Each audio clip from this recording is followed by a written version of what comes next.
Record হয়ে গেল বিপদ। যাই হোক, তো কথা হচ্ছে এইটা কিন্তু মাথায় রাখতে হবে আমাদের যে আমরা এই যে শিখছি এখান থেকে আমরা কিছু না কিছু বের করি। সেটা ভালো একটা জব হতে পারে, সেটা ফ্রিল্যান্সিং হতে পারে যে আমি ফ্রিল্যান্সিং করলাম, অথবা আমি বাংলাদেশেই মনে করেন নিজের একটা কাজ করলাম, আমার নিজের একটা অ্যাপ্লিকেশন ডেভেলপ করলাম। আমার একটা কনসেপ্ট আছে, কনসেপ্ট কিন্তু চুরি হয়। তো আপনি কাউকে বললেন যে এরকম একটা জিনিস বানাতে যাচ্ছি, কত টাকা লাগবে না লাগবে, সে যদি সৎ লোক না হয় দেখবেন কনসেপ্ট চুরি হয়ে গেছে, ওই নিজেই বানায় বসে আছে, ওই 2 মাস টাকা ইনকাম করতে, আপনি তো কনসেপ্ট নিয়ে বসেছিলেন। আপনার যদি নিজের কনসেপ্ট থাকে, খুব বেশি কিছুও লাগে না, বুঝছেন? এখানে বুদ্ধি খাটাইলে 5 দিনে একটা প্রজেক্ট তৈরি করে সেই প্রজেক্ট দিয়ে মাসে মাসে $2000-3000 ইনকাম করা সম্ভব। এবং আপনার এখানে কোনো জোর চুরি নাই, কোনো জালিয়াতি নাই, কিছু নাই, না সুদ আছে, না ঘুষ আছে, কিছুই নাই, অথচ আপনি ইনকাম করছেন। সম্ভব কিন্তু। আমি জানি না, এই স্মল এসইও টুল নামে একটা আছে, এসইও টুল আছে, স্মল এসইও। আমি শুনছি যে এটা মানে তিতুমির কি কলেজ, তাই তো? তিতুমির কলেজের একজন স্টুডেন্টের এটা। আমার মনে হয় তার পার মান্থ এটা থেকে ইনকাম আসে কম করে হলেও $7-8 বা $10,000 এটা থেকে ইনকাম আসে। কেন কেন বললাম? কারণ এটার অ্যালেক্সা অনেক ভালো, এবং এটা বাইসেল এডে প্রচুর রেট দেয়া আছে।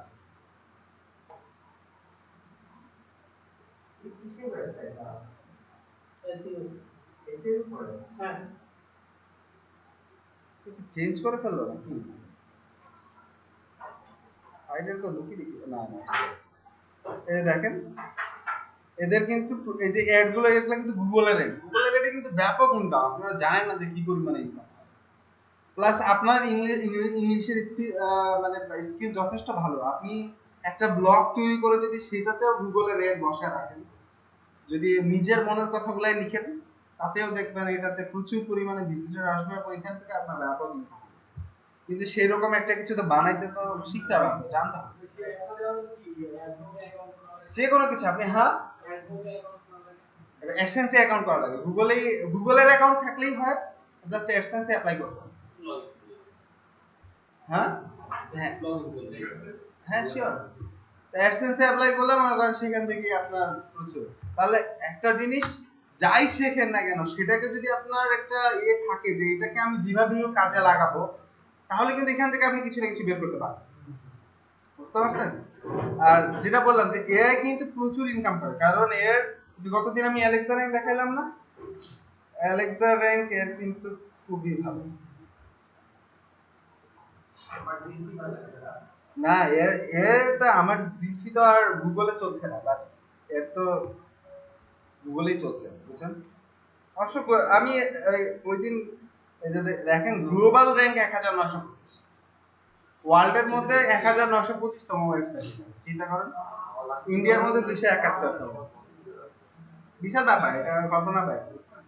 আবার বাংলাদেশি ছেলে, ওই যে যারা এসইও নিয়ে কাজ করে তাদের এই টুল গুলো লাগে আর কি, কন্টেন্ট গুলো ইউনিক কিনা সেটা চেক করার জন্য, অথবা ইমেল সার্চ করার জন্য, আর্টিকেলটাকে রিরাইট করার জন্য। একটা আর্টিকেল আপনি দিলেন, জাস্ট ওই ওয়ার্ড গুলো সে চেঞ্জ করে করে দেখবেন ওই আর্টিকেলটাকে টোটালি চেঞ্জ করে দেবে, এরকম একটা টুলের একটা ওয়েবসাইট। বুঝতে পারছেন? সেখান থেকে মনে করেন ব্যাপক ইনকাম। কি বললাম, এটা জাস্ট আমার ধারণা, এর থেকে অনেক বেশিও হইতে পারে, সম্ভব। কারণ এর থেকে তো প্রচুর ইনকাম আসে, একটা ক্লিক থেকে এমন আছে, একটা ক্লিক থেকে আপনার $150 পর্যন্ত আসতে পারে সর্বোচ্চ। গুগলের এমন কিছু কিওয়ার্ড আছে যেগুলো থেকে $150 পর্যন্ত আসে একটা ক্লিকে। তাহলে সাইটের 10টা ক্লিক হইলেই তো আপনার দিনে কত আসবে, তাই না?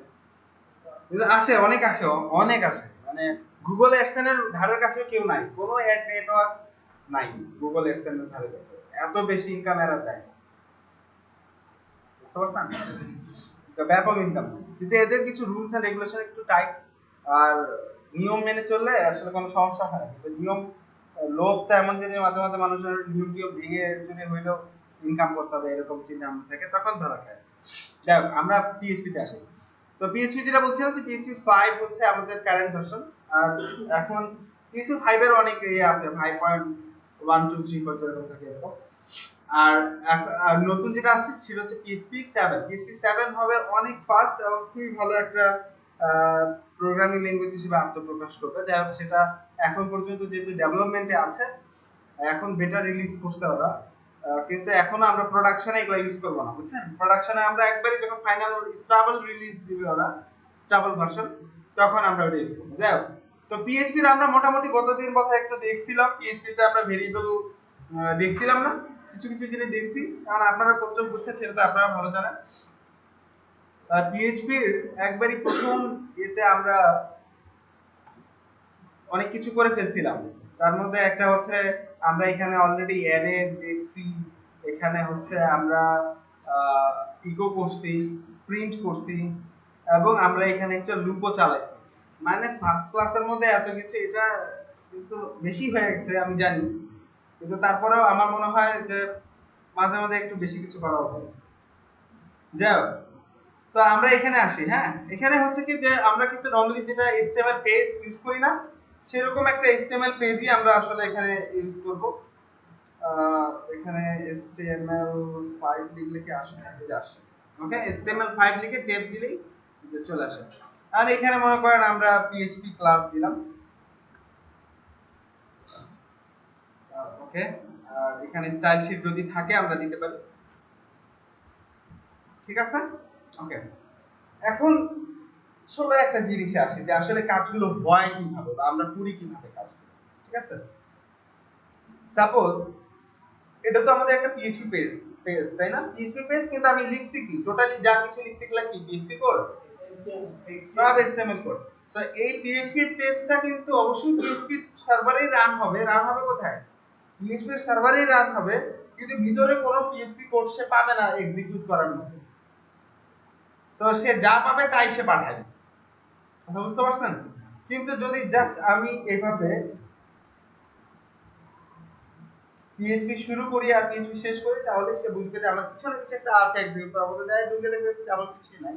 কিন্তু তারপরেও সে কিন্তু এখানে এক্সিকিউশন এর কাজ করবে, বা যদি থাকে তাহলে তো করবেই, বা এখানে সে ঢুকবে আর কি, ঢুকে সে চেক করবে। আমরা কিন্তু গড়ান এইচটিএমএল এর ভিতরে ভাবে পিএইচপি লিখতে পারি। আবার আমরা যদি টোটাল পিএইচপি এর ভিতরে মানে এইচটিএমএল লিখতে চাই, সেটাও কিন্তু আমরা করতে পারি। দেখেন এখানে দুইটা ফ্যাক্ট আছে। এক হচ্ছে আমরা কি করছি, টোটাল পিএইচপি কোডের ভিতরে আমরা এইচটিএমএল লিখতে পারছি যদি আমরা এইভাবে পিএইচপি টা শুরু করি। আর হ্যাঁ, সেই ক্ষেত্রে এটাকে আমার পুরোটাকে স্ট্রিং বানায় ফেলতে হবে। কিভাবে সেটা? জাস্ট মনে করেন আমি এটাকে স্ট্রিং হিসেবে করব, এবং স্ট্রিং বানালাম, এবং এটাকে আমি যদি ইকো করি, সেই ক্ষেত্রে কিন্তু আমার এটা সিঙ্গেল কোটেশন। ডাবল কোটেশন দিলাম না, কারণ ভিতরে অনেক জায়গায় ডাবল কোটেশন আছে, এগুলো অনেক জায়গাতে ডাবল কোটেশন আছে, তো আমি সব জায়গায় সিঙ্গেল কোটেশন দিলাম। এইভাবেও কিন্তু আমি পিএইচপি এর ভিতরে এইচটিএমএল কোড লিখতে পারি, এবং যখন আমি এর ভিতরে কোনো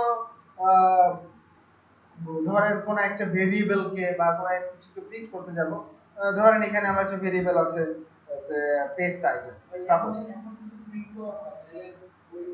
হ্যাঁ, তাহলে ওই পুরো কোডটা প্রিন্ট হবে, পুরো কোডটাই প্রিন্ট হয়ে যাবে। হ্যাঁ, আমরা দেখি আসলে কি হচ্ছে। হ্যাঁ, আমাদের কি সার্ভারটা রান করা আছে কিনা আমাদের অবশ্যই চেক করতে হবে, সার্ভার রান করা আছে কিনা। তাছাড়া তো এই কোডটা আমাদের এই কোডটা রান করানো ছিল না, যে এখন রান হচ্ছে। আমাদের অ্যাপাচিটা এইখানে দিয়ে রান করতে একটু সময় লাগে, তাই না? কখন বুঝতে পারবেন রান হচ্ছে? যখন দেখবেন এই পোর্টগুলোকে সে নিয়ে নিবে, যে পোর্টগুলোকে যখন নিবে, যে এটা অ্যাপাচি কিন্তু ফুলফিল রান হয়ে গেল, এখন কিন্তু ডেটাবেসটা রান করে নাই। এখানে যখন পোর্টটা নেবে তখন বুঝবেন যে হ্যাঁ, এটা ফুলফিল এখন চলছে। আমরা এইটা থাকা অবস্থায় কাজ করতে পারি, কারণ আমাদের তো মাইস্কুল আমরা এখন ইউজ করছি না, শুধু পিএইচপি ইউজ করছি। সো আমাদের এটা রান না হইলেও কোনো সমস্যা নেই। আমরা যদি এটাকে এইভাবে বন্ধ করে রাখি স্টপ দিয়ে, তাও কোনো সমস্যা নেই, আমাদের শুধু অ্যাপাচি চললেই হবে। পিএইচপি তো নরমালি অ্যাপাচি রান হয়ে গেলে পিএইচপি চলবে। ঠিক আছে? ওকে, তাহলে আমাদের এটা কোথায় ছিল? লোকাল হোস্টের মধ্যে আমরা কি করছিলাম? পিএইচপি কি নাম দিয়েছিলাম আমরা? পিএইচপি ক্লাস, পিএইচপি ক্লাস, তাই না? ওয়ান, এখন আমরা ওয়ানেই থাকি, সমস্যা নেই। ওকে, দেখেন এখানে কিন্তু এটা প্রিন্ট হয়ে গেছে, প্রিন্ট হয়ে গেছে। বাট আমরা তো HTML কোড তো HTML হিসেবে প্রিন্ট হইছে, কিন্তু HTML কোড তো আর আমরা দেখবো না। HTML কোড তো আবার ব্রাউজার রেন্ডার করে আমার এই জিনিসটা আউটপুটে দিয়ে দিচ্ছে। তবে এখানে যা কিছু আছে দেখেন, আমরা এখানে PHP পাচ্ছি না, আমরা যা পাচ্ছি সব HTML। এটা একটা টেকনিক, আমরা চাইলে এটা ইউজ করতে পারি। আর আমার মনে হয় আপনারা স্বাচ্ছন্দ্য বোধ করবেন। এখানে একটু কাজ করি আমরা, যেমন ধরেন এখানে আমি একটা ভেরিয়েবল নিলাম, নাম দিলাম পেজ টাইটেল। আপনারা এইভাবেও দিতে পারেন, ক্যামেল কেস ইউজ করতে পারেন এক্ষেত্রে, ক্যামেল কেস, অথবা আপনারা এইভাবে দিতে পারেন আন্ডারস্কোর। ভেরিয়েবলের ক্ষেত্রে হয় আন্ডারস্কোর ইউজ করতে হবে, অথবা আমি ক্যামেল কেস করে করে প্রত্যেকটা ওয়ার্ডকে আলাদা আলাদা করে চিনব। এটা হ্যাঁ ক্যামেল কেস বলে, ঠিক আছে। হ্যাঁ এটাকে বলে ক্যামেল কেস। তো আমরা এখানে মনে করেন আমি এইখানে টাইটেলটা লিখছি, এটা হচ্ছে PHP ক্লাস, দেন আমি টাইটেলটা এখানে দিলাম। ওকে, আমি এখান থেকে এখানে PHP টাইটেলটা ইউজ করলাম। এইখানে এখন আমি এটাকে বসাবো। কিভাবে বসাবো? ধরেন আমি ভেরিয়েবল থেকে নিয়ে আসছি, তো আমি জাস্ট এভাবে কনকেট করে দিচ্ছি। আপনারা কি এই জিনিসটুকু বুঝতে পারছেন কিনা বলেন? এইটুকু বুঝতে পারলে কিন্তু অনেক কিছু আপনারা PHP অনুকরণে বুঝতে পারবেন। আমি কি করলাম, একটা ভেরিয়েবল ডিক্লেয়ার করলাম, ভেরিয়েবলের ভ্যালু দিলাম PHP ক্লাস। নরমালি এর আগে টাইটেলের মধ্যে আমি সরাসরি PHP ক্লাস লিখে রাখছিলাম। এখন আমি যেটা করছি সেটা হচ্ছে আমি ওই ভেরিয়েবলটাকে এখানে প্রিন্ট করছি। কিন্তু আমি তো সরাসরি ভাবে ভেরিয়েবলকে যদি এখানে দিয়ে দেই, এইভাবে লিখে দেই, তাহলে এটাও কিন্তু একটা স্ট্রিং হয়ে গেল। এখন আমি যদি এটাকে রান করি তখন কি আসবে? এটা দেখি কি আসছে, কি আসছে বলেন? স্ট্রিং হইছে কি? স্ট্রিং হয়ে গেছে। তো আমার এই যা দিতে আমি তাই আসছে। কিন্তু আমার তো ভেরিয়েবল প্রিন্ট করাটা উদ্দেশ্য না, আমার উদ্দেশ্য হচ্ছে আমি কি করব, এর ভিতরে যে ডেটাটা আছে সেটা প্রিন্ট করব। তা আমি কি করব, এই যে যেটা আমার এখানে সিঙ্গেল কোটেশন শুরু হইছে, এটাকে আমি আগে এখানে একবার ক্লোজ করে ফেললাম। তারপরে আমি ডট দিলাম। ডট কি কাজে ইউজ হয় বলছিলাম আমি? কনকেট করার জন্য। তো একটা পোরশনের সাথে আরেকটা পোরশন জয়েন করানোর জন্য আমি এখানে ডট ইউজ করছি। অনেকটা গ্লু এর মতো কাজ করবে আর কি, আঠার মতো দুইটা জিনিসকে জয়েন করানোর জন্য ডট। তারপরে আমি ভেরিয়েবলটা এখানে দিলাম। সো ভেরিয়েবল কিন্তু এখন এইরকম ফাঁকা এতেই আছে। আমি যদি এইভাবে জিনিসটা চিন্তা করি বুঝতে পারবো।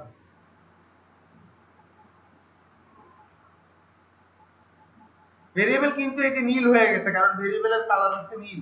বাট যখন আমি কি করছিলাম, যখন আমি কিছু বলবেন,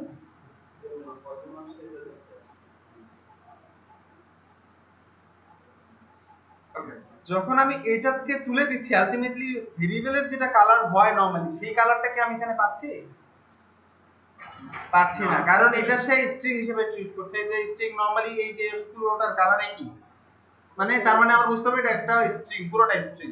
আর যখন এটা ভেরিয়েবল হয়ে যাবে তখনই দেখেন সাথে সাথে কালারটা চেঞ্জ হয়ে গেছে। এটাও দেখেন এটা গোল্ডেন কালারে, এটাও গোল্ডেন কালারে, এবং এখানে দেখেন এটা ব্লু কালারে, এটা ব্লু কালারে। এখন কি হবে? হ্যাঁ প্রশ্ন করেন। কম্পিউটারের জন্য ইউজ হয়, বাট এখানে কম্পিউটার বুঝি না এটা। কারণটা অ্যাড করার জন্য ইউজ হয়, তাই না? হ্যাঁ এখানে একটা হচ্ছে কার সাথে, পেজ টাইটেলের সাথে। এখানে এই যে টাইটেল টেক্সটার এই এই পুরো এইটুক পর্যন্ত, এই পুরোটার সাথে এইটা প্রথমে যোগ হয়ে যাচ্ছে, এই অংশটা মাঝখানে জয়েন হইলো, তারপর আবার বাদ বাকি অংশটা আমার জয়েন করলাম। বুঝেন নাই কথা? প্রিন্ট কোনটা দিতে পারে, টোটাল আমি তো প্রিন্ট এখানেই দিয়ে দিছি। সো সে যখন রিড করবে সে পুরোটা এখান থেকে রিড করবে, এখান থেকে এইটুক পর্যন্ত সে দেখবে এটা তো পুরোটা স্ট্রিং, তো যা আছে সে তাই দিয়ে দিবে। এবং তারপরে সে দেখবে এখানে একটা ভেরিয়েবল আছে, এই ভেরিয়েবলটা সে দিবে এবং এখান থেকে সে দিয়ে দিবে। ঠিক আছে? যদি আমরা ডট না দিই ডট যদি না দেই সেক্ষেত্রে এটা একটা সিনট্যাক্স এরর হয়ে গেল ভেরিয়েবলের সাথে, কারণ এখানে দেখেন তখন এইটুক ক্লোজ হয়ে যাবে, তারপরে এখানে বাড়তি একটা অংশ আসবে যে অংশটা PHP এর অংশ না, যেটা তখন PHP এর অংশ না। সো এখানে এটা তখন সিনট্যাক্স এরর দেখাবে। কি দেখাবে? তখন এটা সিনট্যাক্স এরর দেখাবে। সে তখন বলবে যে এত নাম্বার লাইনে, এই যে 8 নাম্বার লাইনে সিনট্যাক্স এরর। এটা তাহলে ভাইয়া পেজ টাইটেলটা আমার ওই যে পিএইচপি ক্লাস যেটা আছে পেজ টাইটেল যেটা আমরা ডিক্লেয়ার করছি পিএইচপি ক্লাসটা সবসময় উপরে দেখাবে মানে টাইটেল হিসেবে দেখাবে সে তো এটা আমি এই যে যখন আমি এটা করলাম দেখেন পিএইচপি ক্লাস হয়ে গেছে এটা কোথায় হয়েছে জাস্ট এই সেম কাইন্ড এই টাইটেলের ভিতরে কিন্তু এটা ঢুকে গেল ঠিক আছে ঠিক আছে ভেরিয়েবল কিন্তু আমার টাইটেলের ভিতরে ঢুকছে বুঝতে পারছেন এইটুকু অংশ কে কে বুঝেন না একটু আমাকে বলেন যদি না বুঝেন আমাকে বলেন সমস্যা নেই বুঝতে পারছেন সবাই এখানে বোঝার কারোর কোনো সমস্যা নেই যদি বুঝে থাকেন হ্যাঁ যদি বুঝে থাকেন তাহলে আমরা তারপরে রেখে দিই কিরকম এখন আমি এই কাজটা করব না কারণ এই কাজটা করা একটু ঝামেলা কিরকম ঝামেলা এই ভিতরে ভিতরে যায় করা একটু পেইন আমরা করবো কি আমরা এভাবে করব না আমরা HTML থেকে নরমালি যেভাবে লেখা সেভাবে লিখে যাব তার ভিতরে যায় আমরা করব কি যেখানে ঠিক আমার পিএইচপিটা আছে সেই জায়গায় আমি যাই পিএইচপিটাকে ইকো করব জাস্ট এখানে যে আমি এটাকে ইকো করলাম বাস বুঝতে পারছেন ওকে হ্যাঁ জাস্ট হ্যাঁ শো করার জন্য এটাকে জাস্ট প্রিন্ট করে দেওয়ার জন্য ওকে সেম জিনিস তিন চার ভাবে কেন 1000 ভাবে করা যায় একই জিনিস আউটপুট একই সেম আউটপুট তাহলে এখানে আমার ঝামেলা হচ্ছে নাকি এগুলা আমি সব কোনোটাকে স্ট্রিং এ ঢুকাই নাই কোনোটাকে আমি স্ট্রিং এ ঢুকাই নাই জাস্ট আমার যতটুকু জায়গা প্রয়োজন ছিল ততটুকু কিন্তু এখন যেটা মজার বিষয় যে এখন যেগুলো লেটেস্ট বলতে এটা একবারে লেটেস্ট না এটা অনেক আগে থেকে আসে এমভিসি ফ্রেমওয়ার্কের যদি নাম শুনে থাকেন মডেল ভিউ কন্ট্রোলার নাম শুনছেন কে কে শুনছেন এখানে এমভিসি আপনি শুনছেন আর কে শুনছেন দুইজন শুনছেন আর কে শুনছেন না এমভিসির মধ্যে এখন যেটা হয় সেটা হচ্ছে এই যে ভিউ গুলো অর্থাৎ ভিউ মানে হচ্ছে যে ধরনের HTML কোড গুলো মানে যেটা আমি প্রেজেন্টেশন লেয়ার অর্থাৎ যেটা আমি দেখাইতে চাচ্ছি বুঝতে পারছেন এটা কিন্তু আমি দেখাতে চাচ্ছি বা যা আছে এক্সিকিউশন যা আছে সব কিছু আমি এক জায়গাতে নিয়ে আসছি এক জায়গাতেই সবকিছু কিন্তু যখন আমার কোনো কিছু এক্সিকিউট হবে বা কোনো কিছু আমার মনে করেন মেকানিক্যাল ক্যালকুলেশন সেটা এক জায়গায় যাবে আবার মাঝখানে একটা কন্ট্রোলার থাকে ওই যেটা বলছি যে মডেল ভিউ কন্ট্রোলার আপনারা যখন মেজেন্টোতে কাজ করবেন সেই ক্ষেত্রে ওইখানেও কিন্তু একটা ফ্রেমওয়ার্ক ইউজ করা হয়েছে ওটা এক্স্যাক্টলি আসলে ভাবে মানে যেটা মডেল ভিউ কন্ট্রোলারে যেটা হয় ঠিক এক্স্যাক্টলি সেম জিনিসটা না হইলেও মোটামুটি কাছাকাছি ওটা আর ওইটার মধ্যে অনেক সুন্দর সুন্দর মজা যায় ওইখানে এই যে এক্সএমএল কিন্তু নরমালি আপনার দরকার ছিল না এক্সএমএল যা পরিচয় করে দেওয়ার কিন্তু একটা বড় রিজন আছে যে কারণ এই এক্সএমএল ফাইলগুলো মেজেন্টোতে ব্যাপক পরিমাণে ইউজ হয় মেজেন্টোতে ব্যাপক পরিমাণে এক্সএমএল ইউজ হয় আপনি যখন মেজেন্টো করবেন তাহলে বুঝতে পারবেন যে সবকিছুই মেজেন্টো অপ্রয়োজনীয় মনে হবে যে মনে হবে এটা এইভাবে করার কি দরকার ছিল যে স্ট্রেট কাট হয় সেটা বেটা এইভাবে না করে ঘুরে একবার এখানে একবার ওখানে একবার ওখানে এইভাবে করার দরকারটা কি কিন্তু এটা যদি জেন ফ্রেমওয়ার্ককে ফলো করতে ওই জন্যই আমি করা বুঝতে নরমালি ওই এটা আপনার মেজেন্টো কিন্তু খুবই স্লো আর অনেক বেশি প্রসেস খায়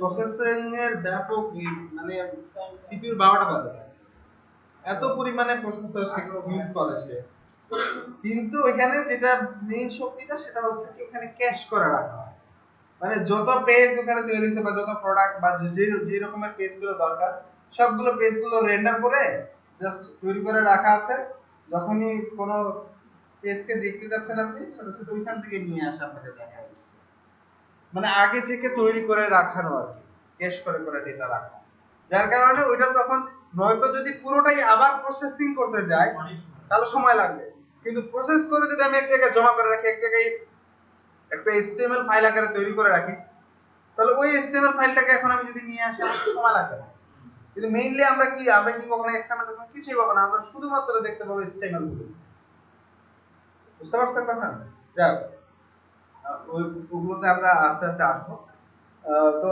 কথা হচ্ছে মেজেন্টোর এতে যদি আমরা মেজেন্টোর সাইড দিয়ে চিন্তা করি তাহলে কিন্তু আপনার জিনিসগুলো তখন ভিন্ন ভিন্ন সবকিছু তখন ভেঙে ভেঙে আলাদা করে করে রাখতে হয় আসলে আমরা যখন পিএইচপি এমনি নরমাল কাজও করি তখন আমরা সবকিছু কিন্তু ভেঙে ভেঙে আলাদা আলাদা করে ফাইলের মধ্যে রেখে দিই আমি একটু পরেই দেখাচ্ছি সেটা আপনাদের কাছে মজা লাগবে এই যেমন জাভাস্ক্রিপ্ট মজা লাগছে এটা ঠিক ওইভাবে হয়তো বা রান টাইম যেহেতু ক্লিক করলে ফোকাস করে না, এটা করে না সেটা করে না, তো ওই রকম মজা না হলে এইটার মধ্যে ব্যাপক পরিমাণে মজা আছে। তো এইটুকু তো আমরা ক্লিয়ার, তাই না? এই যে পেজ টাইটেল। ওকে, আমরা এখন একটু ভিন্ন ধর্মী কাজ করব। কিরকম কাজ? আমি এখানে একটা ফর্ম নিব। কি নিলাম? Form, HTML form. ওকে,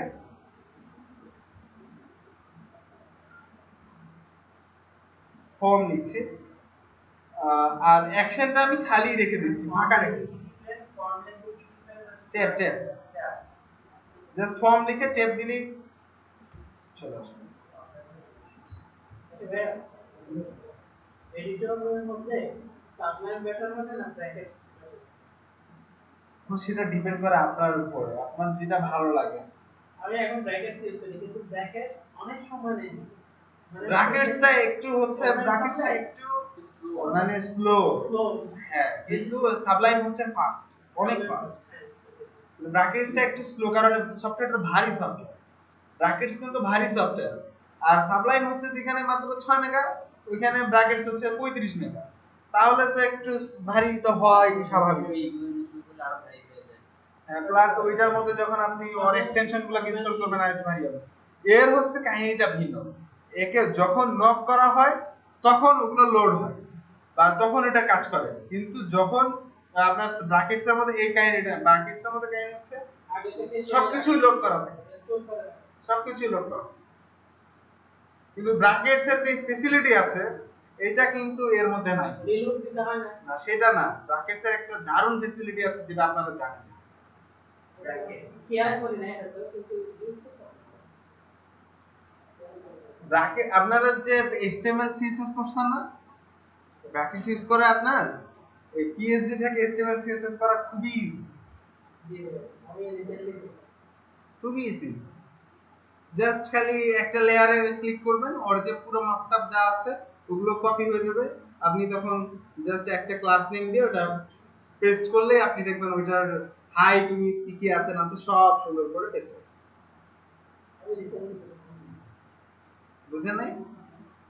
বুঝতে পারেননি? পিএইচডি লাগবে, পিএইচডিটা ওপেন করবেন ব্র্যাকেটসে, ওপেন করে জাস্ট একটা অনেকগুলো লেয়ার দিয়ে তো পিএইচডি হয়। পিএইচডি কি লেয়ার আর ইমেজ এগুলোর সমন্বয় তো পিএইচডি, তাই না? আপনি জাস্ট একটা লেয়ারের উপর যদি ক্লিক করেন তাহলে ওই লেয়ারের কি মাপ, হাইট বলেন, উইডথ বলেন, আদার যা আছে সবকিছু আপনার এখান থেকে কপি করে দিবেন। শুধু তাই না, আপনি যদি একটা ইমেজ নেন, ইমেজটাকে সে এখান থেকে এই পিএইচডি থেকে সে ওইটাকে নিয়ে একটা ফোল্ডার, ইমেজেস নামে ফোল্ডারের মধ্যে নিয়ে যায়, সে সেভও করে দেয়, আবার ওইটা লিংকও করা দেবে।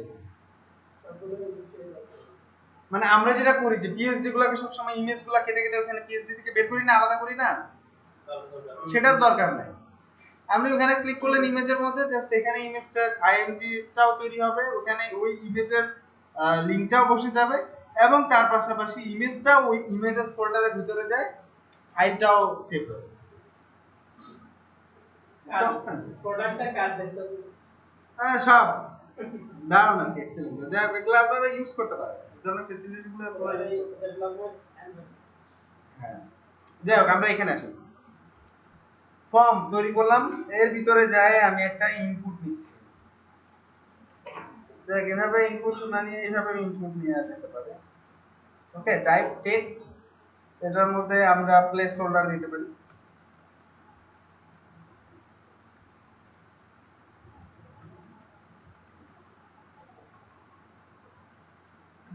ঠিক আছে, এখানে আমরা ছোট করে একটা বাটন নিব, সাবমিট করব, এবং এখানে যায় আমরা এটাকে একটু করে ফেলি। এখানে যায় আমরা লিখলাম যে সাবমিট। আমরা কি দেখতে পাচ্ছি যে এখানে করছি, আমি বলছি ইন্টার পেজ টাইটেল আর সাবমিট। আমি একটা ফর্ম নিছি, আমি এখান থেকে বলছি যে পেজ টাইটেলটা এন্টার করো, সাবমিট করো। আমি যেটা করতে চাচ্ছি সেটা হচ্ছে আমি এই টাইটেলটাকে রিপ্লেস করব এইখানকার দেয়া টাইটেল। বুঝতে পারছেন? খুব সহজ। কিরকম? এখানে আমরা দুইটা জিনিস শিখছি, একটা হচ্ছে ফর্ম কিভাবে কাজ করে, মানে HTML ফর্মটাকে আমরা আসলে কিভাবে ইউজ করতে পারি।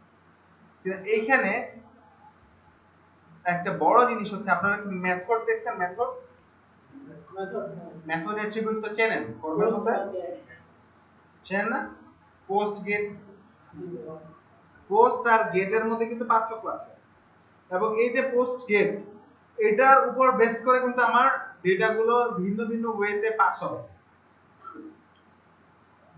ঠিক আছে অর্থাৎ যখন আমি কি করব এখানে যখন আমি কোনো কিছুই দিলাম না ডিফল্ট ভাবে কিন্তু এ হয়ে যায় গেট আমি একটু আগে মেথড দেইনি না ডিফল্ট ভাবে কোন ভ্যালুটাকে নিবে এই ফর্মটা নিয়ে নিবে গেট সো যখন আমি কোনো কিছু এখানে যদি লিখবো কোনো কিছু মনে করেন এখানে আমি পেজ টাইটেল দিচ্ছি সাপোজ যে ক্লাস 2 ওকে যে আমি যদি সাবমিট করি সেক্ষেত্রে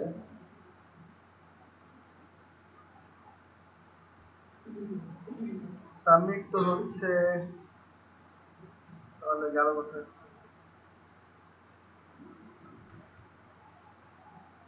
ওকে এখানে আমার একটা নেম দিতে হবে এটা ভুলে গেছি এখানে আমরা দিব হচ্ছে নেম কি দিব নেম নেম দিলাম এটা হচ্ছে পেজ টাইটেল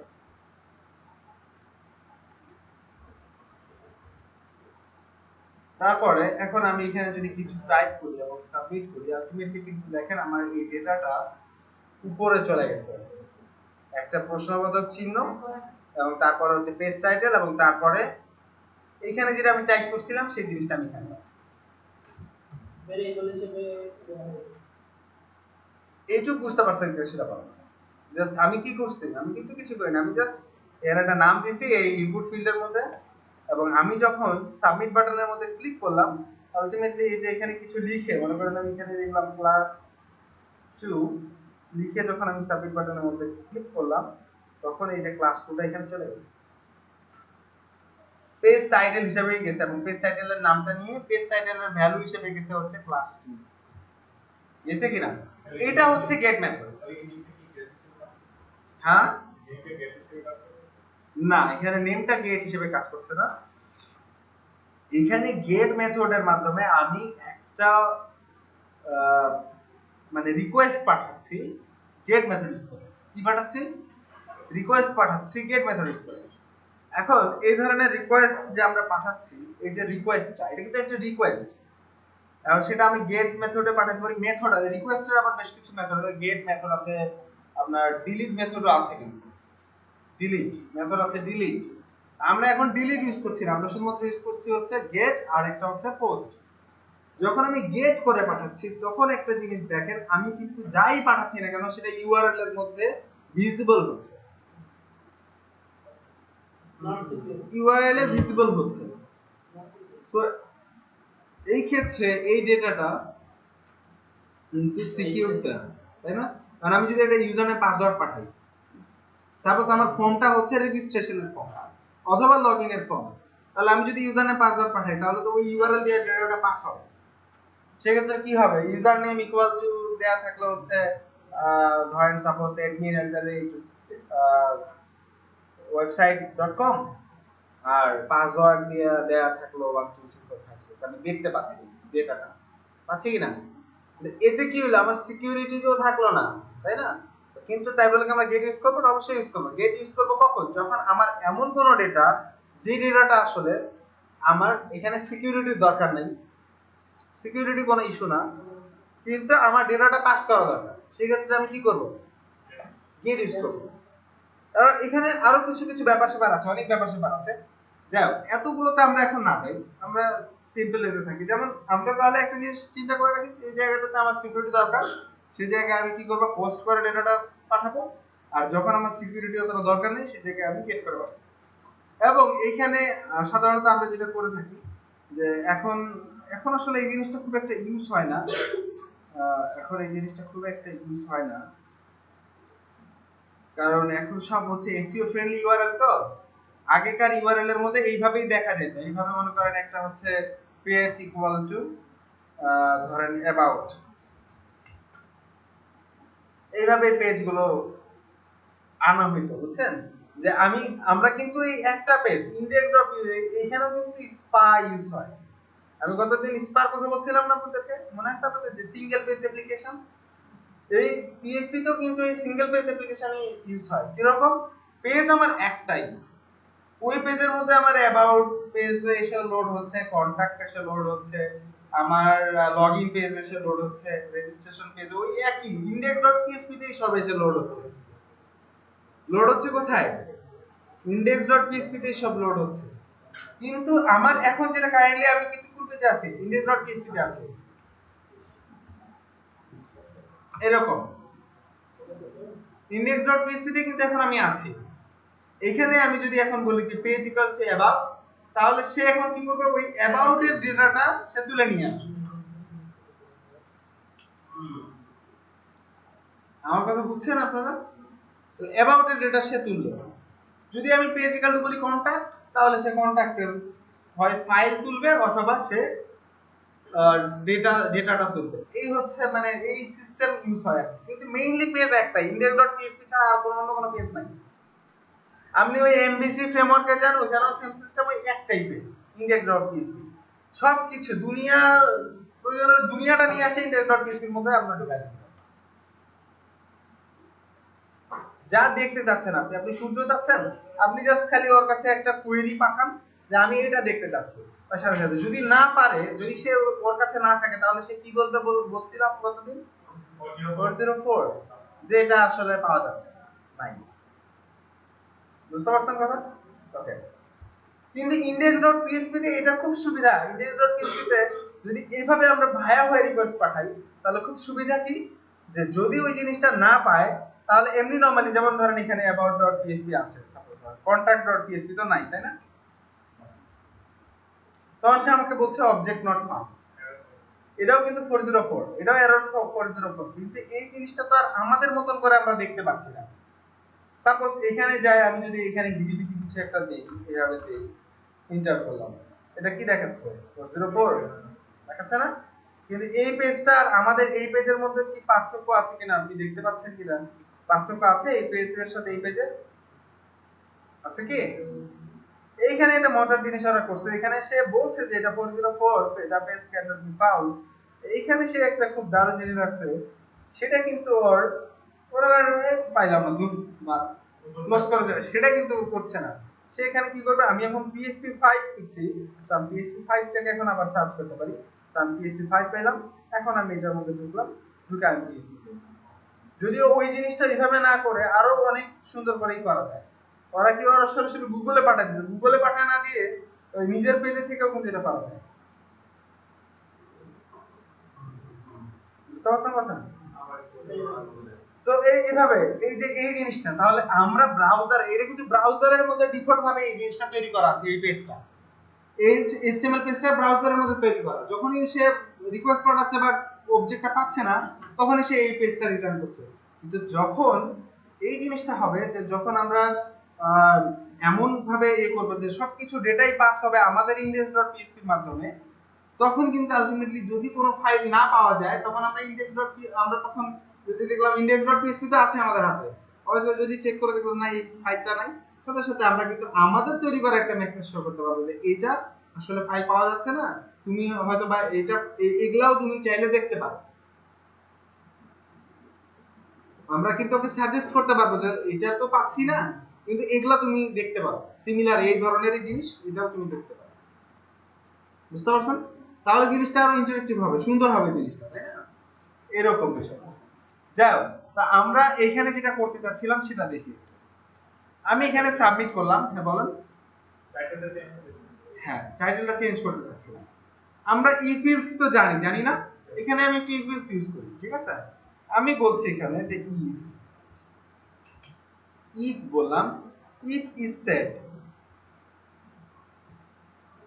এখানে আমি বলছি যে if is set, is set হচ্ছে একটা ফাংশন। ইজ সেট কি? একটা ফাংশন, এটা কিন্তু বিল্ট ইন ফাংশন, লাইব্রেরির ফাংশন। ইজ সেট করে কি, যে কোনো একটা ভেরিয়েবল সেট হয়েছে কিনা সেটা চেক করে। এখানে আমরা যদি ইজ সেটের একটু কাজ দেখতে চাই, তাহলে আমরা এখানেই দেখতে পাবো। যেমন আমার এখানে একটা ভেরিয়েবল সেট হয়েছে, কি পেজ টাইটেল নামে, হয়েছে না? এখন আমি যদি এখানে বলি যে সাপোজ আমি এখানে ভারডাম, ভারডাম হচ্ছে সরি ভারডাম, ভারডাম হচ্ছে একটা ভেরিয়েবলকে ডাম্প করে। একটা ভেরিয়েবলের ভিতরে যত কিছু আছে ওর ভিতরে নাড়িঘুড়ি যা আছে সব দেখায় দিবে যে এটার মধ্যে এই এই জিনিসগুলো আছে। আমরা ধরেন এখানে যাই, আমরা বললাম সেট, তাহলে এটা কিন্তু শুধু ভেরিয়েবল, এটা ফাংশনের ভিতরে কি ফাংশন কি রিটার্ন করছে, যেটা কিছু রিটার্ন করবে, রিটার্ন কি করবে সেটা দেখাবে সে। এইখানে আমি বললাম যে এখানে পেস্ট আইটেম, তাহলে সে আমাকে কিছু না কিছু তো অবশ্যই দেখানোর কথা। ওকে আমি এখানে রিফ্রেশ দিলাম, সে আমাকে বলছে Boolean true, Boolean value return করছে, সেটা হচ্ছে ট্রু অর ফলস, অর্থাৎ এখানে সে রিটার্ন করছে ট্রু। কেন রিটার্ন করলো ট্রু বলেন তো? এই জায়গায় ট্রু রিটার্ন করার কারণটা কি বলেন? কারণ এটা তো সেট হইছে, এই ভেরিয়েবলটা তো সেট হইছে। কিন্তু আমি যদি এখন এটা উঠাই দেই আর এই সেম জিনিসটাই যদি আমি আবার এই করি, তাহলে সে বলছে ফলস, কারণ এই নামে কোনো ভেরিয়েবল এখন পর্যন্ত সেট হয়নি। তাহলে ইজ সেট কি করছে, যে ইজ সেট আমাদের চিন্তা করতে কি ইজ সেট মানে অনেকটা ইজ ঘুমাইছে, যদি ঘুমায় থাকে তাহলে হ্যাঁ ইয়েস অর্থাৎ ট্রু, যদি না ঘুমায় তাহলে ফলস। বুঝতে পারছেন? অনেকটা ইসের পরে আপনি যে কোনো কিছুই লাগাই দেন, যে ঘুমাইছে, হাঁটছে, ফিরছে, তো এখানে সে কিন্তু আসলে ইজ সেট বলতে সে বোঝাচ্ছে হচ্ছে যে কি সেট হইছে কিনা, ভেরিয়েবলটা সেট হইছে কিনা। ওকে, ইজ সেট আপনারা আলাদা আলাদা করে এখানে আসি ইজ সেট, ইজ সেট দেখে মনে আরে বাপ রে বাপ এটা কি কি যে ফাংশন, আল্লাহ জানে দুইটা অ্যাস লাগা রাখছে, আল্লাহ মানে কি যে কি হচ্ছে, অথচ এই দুইটাকে একটু আলাদা করলে বোঝা যাবে। ঠিক আছে, এটা যদি পিএইচপি না হয়ে এটা যদি আপনার জাভাস্ক্রিপ্ট হইতো, তাহলে সেই ক্ষেত্রে ওরা কিভাবে লিখতো জানেন? ওরা লিখতো এইভাবে, এইভাবে লিখতো, ক্যামেল কেসে লিখতো। সো আমাদের যখন বুঝতে সুবিধা হইতো যে এটা হচ্ছে ইজ আর তারপরটা হচ্ছে সেট, কিন্তু পিএইচপি তে এটা সমস্যা, পিএইচপি তে সব লোয়ার কেস, যত ফাংশন আছে যত আছে সব লোয়ার কেস। সো বড় যদি এ থাকে ওটাও ছোট করে বোঝার ভাবে আসলে বুঝি। কিন্তু জাভাস্ক্রিপ্ট ফাংশন আমরা যে গেট এলিমেন্ট বাই আইডি আমরা কিন্তু এভাবে পড়তে পারতাম, গেট এলিমেন্ট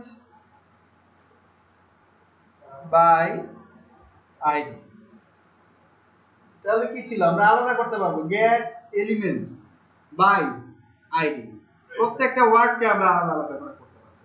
এই জন্যই ক্যামেল কেসটা ইউজ হয়, যেন সবগুলো একখানে মিলেমিশে, যেমন সাপোজ আই এম মিনহাজ, এটা যদি আমি এখন একসাথে পাশাপাশি লিখি সবগুলো স্মল লেটারে,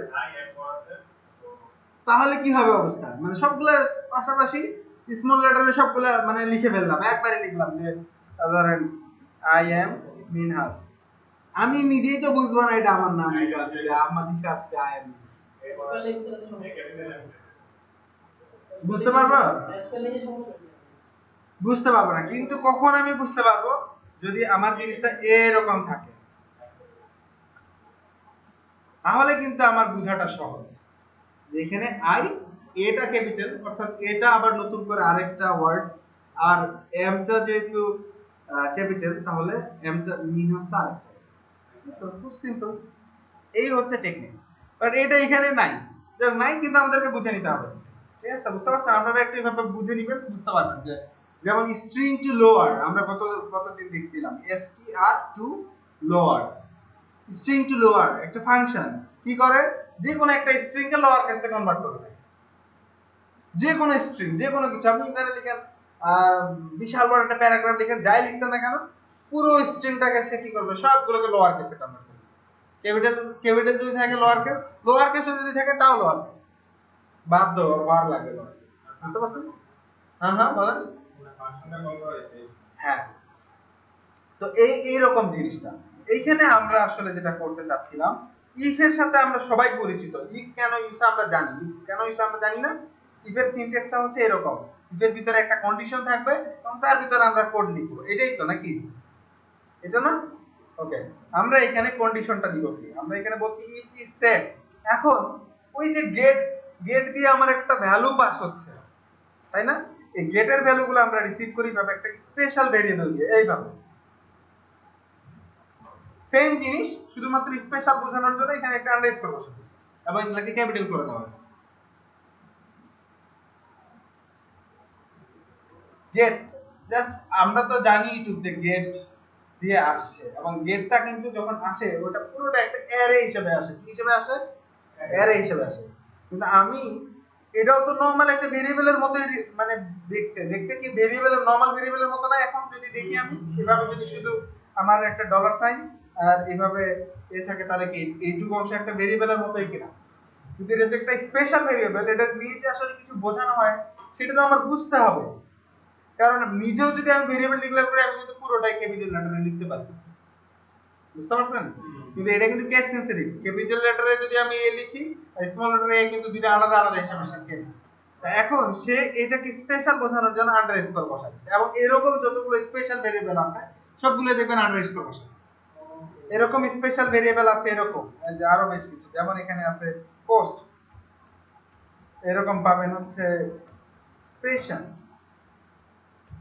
এগুলো সব স্পেশাল ভেরিয়েবল, সবগুলোর সামনে আন্ডারস্কোর, ডলার সাইনের পরে একটা আন্ডারস্কোর। এগুলোও ভেরিয়েবল, এগুলোও ভেরিয়েবল, এটাও একটা ডাটা স্টোর করে রাখছে, এবং এটার মধ্যেও চাইলে আমি কোনো ডাটা স্টোর করতে পারি।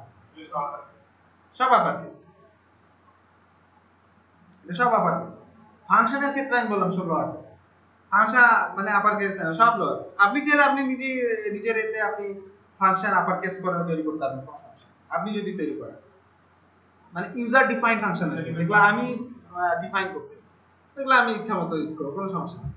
যাই হোক, তো এই জিনিসটা হচ্ছে এরকম, ঠিক আছে? তাহলে আমরা এখন গেট করে ডেটা পাঠাচ্ছি, সো আমাকে এইভাবে গেট স্পেশাল এই ভেরিয়েবল দিয়ে কিন্তু ডেটাটা ধরতে হবে, এবং এইটাও আমার মাথায় রাখতে হবে যে আসলে এই গেটটা হচ্ছে একটা কি, এই গেটটা হচ্ছে আসলে একটা স্পেশাল ভেরিয়েবল, এবং এই ভেরিয়েবলের মধ্যে এসে ঢুকে অ্যারে। কি এসে ঢুকে? অ্যারে এসে ঢুকে। অ্যারে এসে ঢোকার কারণটা কি? কারণ আমি না হয় এখানে একটা মাত্র ইনপুট নিচ্ছি, এখন এখানে আমি 50টা ইনপুটও তো রাখতে পারি একটা ফর্মের মধ্যে। ইনপুট রাখতে পারি, চেক বক্স রাখতে পারি, ওই ড্রপ ডাউন যেটা সিলেক্ট, ওই সিলেক্ট রাখতে পারি, অনেক কিছু রাখতে পারি। তো সবগুলো ডেটাই যায় তো গেটেই ঢুকবে। ঢুকবে কিভাবে? এই নামগুলা দিয়ে দিয়ে প্রত্যেকটা ওই নামগুলো হয়ে যাবে ইন্ডেক্স, অ্যারের ইন্ডেক্স হয়ে যাবে কি নামগুলো, এই নামটা হয়ে যাবে অ্যারে ইন্ডেক্স। দেখেন আমি এই জিনিসটা একটু দেখাই, তাহলে আপনাদের আরো ক্লিয়ার হবে। এটা তো আমরা একটু পরে আসি। আমি এইখানে আগে ওই যে ভার ডাম্প করে দেখি। ভার ডাম্প হচ্ছে ডাম্প করা, অর্থাৎ ওই অপারেশন করে ভিতরে কি আছে না আছে দেখা আর কি। এটা খুব ইম্পর্টেন্ট জিনিস, কারণ যারা ওই যে দেখবেন মেডিকেলে পড়াশোনা করে ওরাও কিন্তু লাশ কাটে কুটে ভিতরে দেখে কি আছে না আছে, শিখতে উপায় থাকে না। কি ব্যাপার আপনি নাক শিখতেছেন কেন? এটাও তো খুব সিম্পল জিনিস, এটা প্রথম দিনের লেসন হবে। আরো যে কি কি করতে হয় এটা তো আমার বউ ডাক্তার, আমি জানি ভালো করে, বুঝছেন? যাই হোক, তো এখানে আসি। আহ, তো এখানে কি বলছিলাম জানো? ভার্ডাম। ওকে, ভার্ডাম। ওকে, এখানে আমি পেজ টাইটেল দিচ্ছি।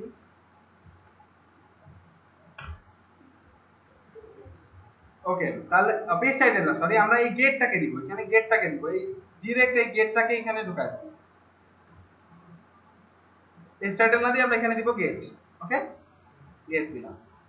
দেওয়ার পরে এখন আবার সেম সিস্টেমে আমি কি করব, এখানে কিন্তু এখন ব্ল্যাঙ্ক একটা অ্যারে আছে। গেট কিন্তু সবসময় একটা অ্যারে, আমি কিন্তু বলছি, কিন্তু এখন এটা ব্ল্যাঙ্ক অ্যারে, বুঝতে পারছেন?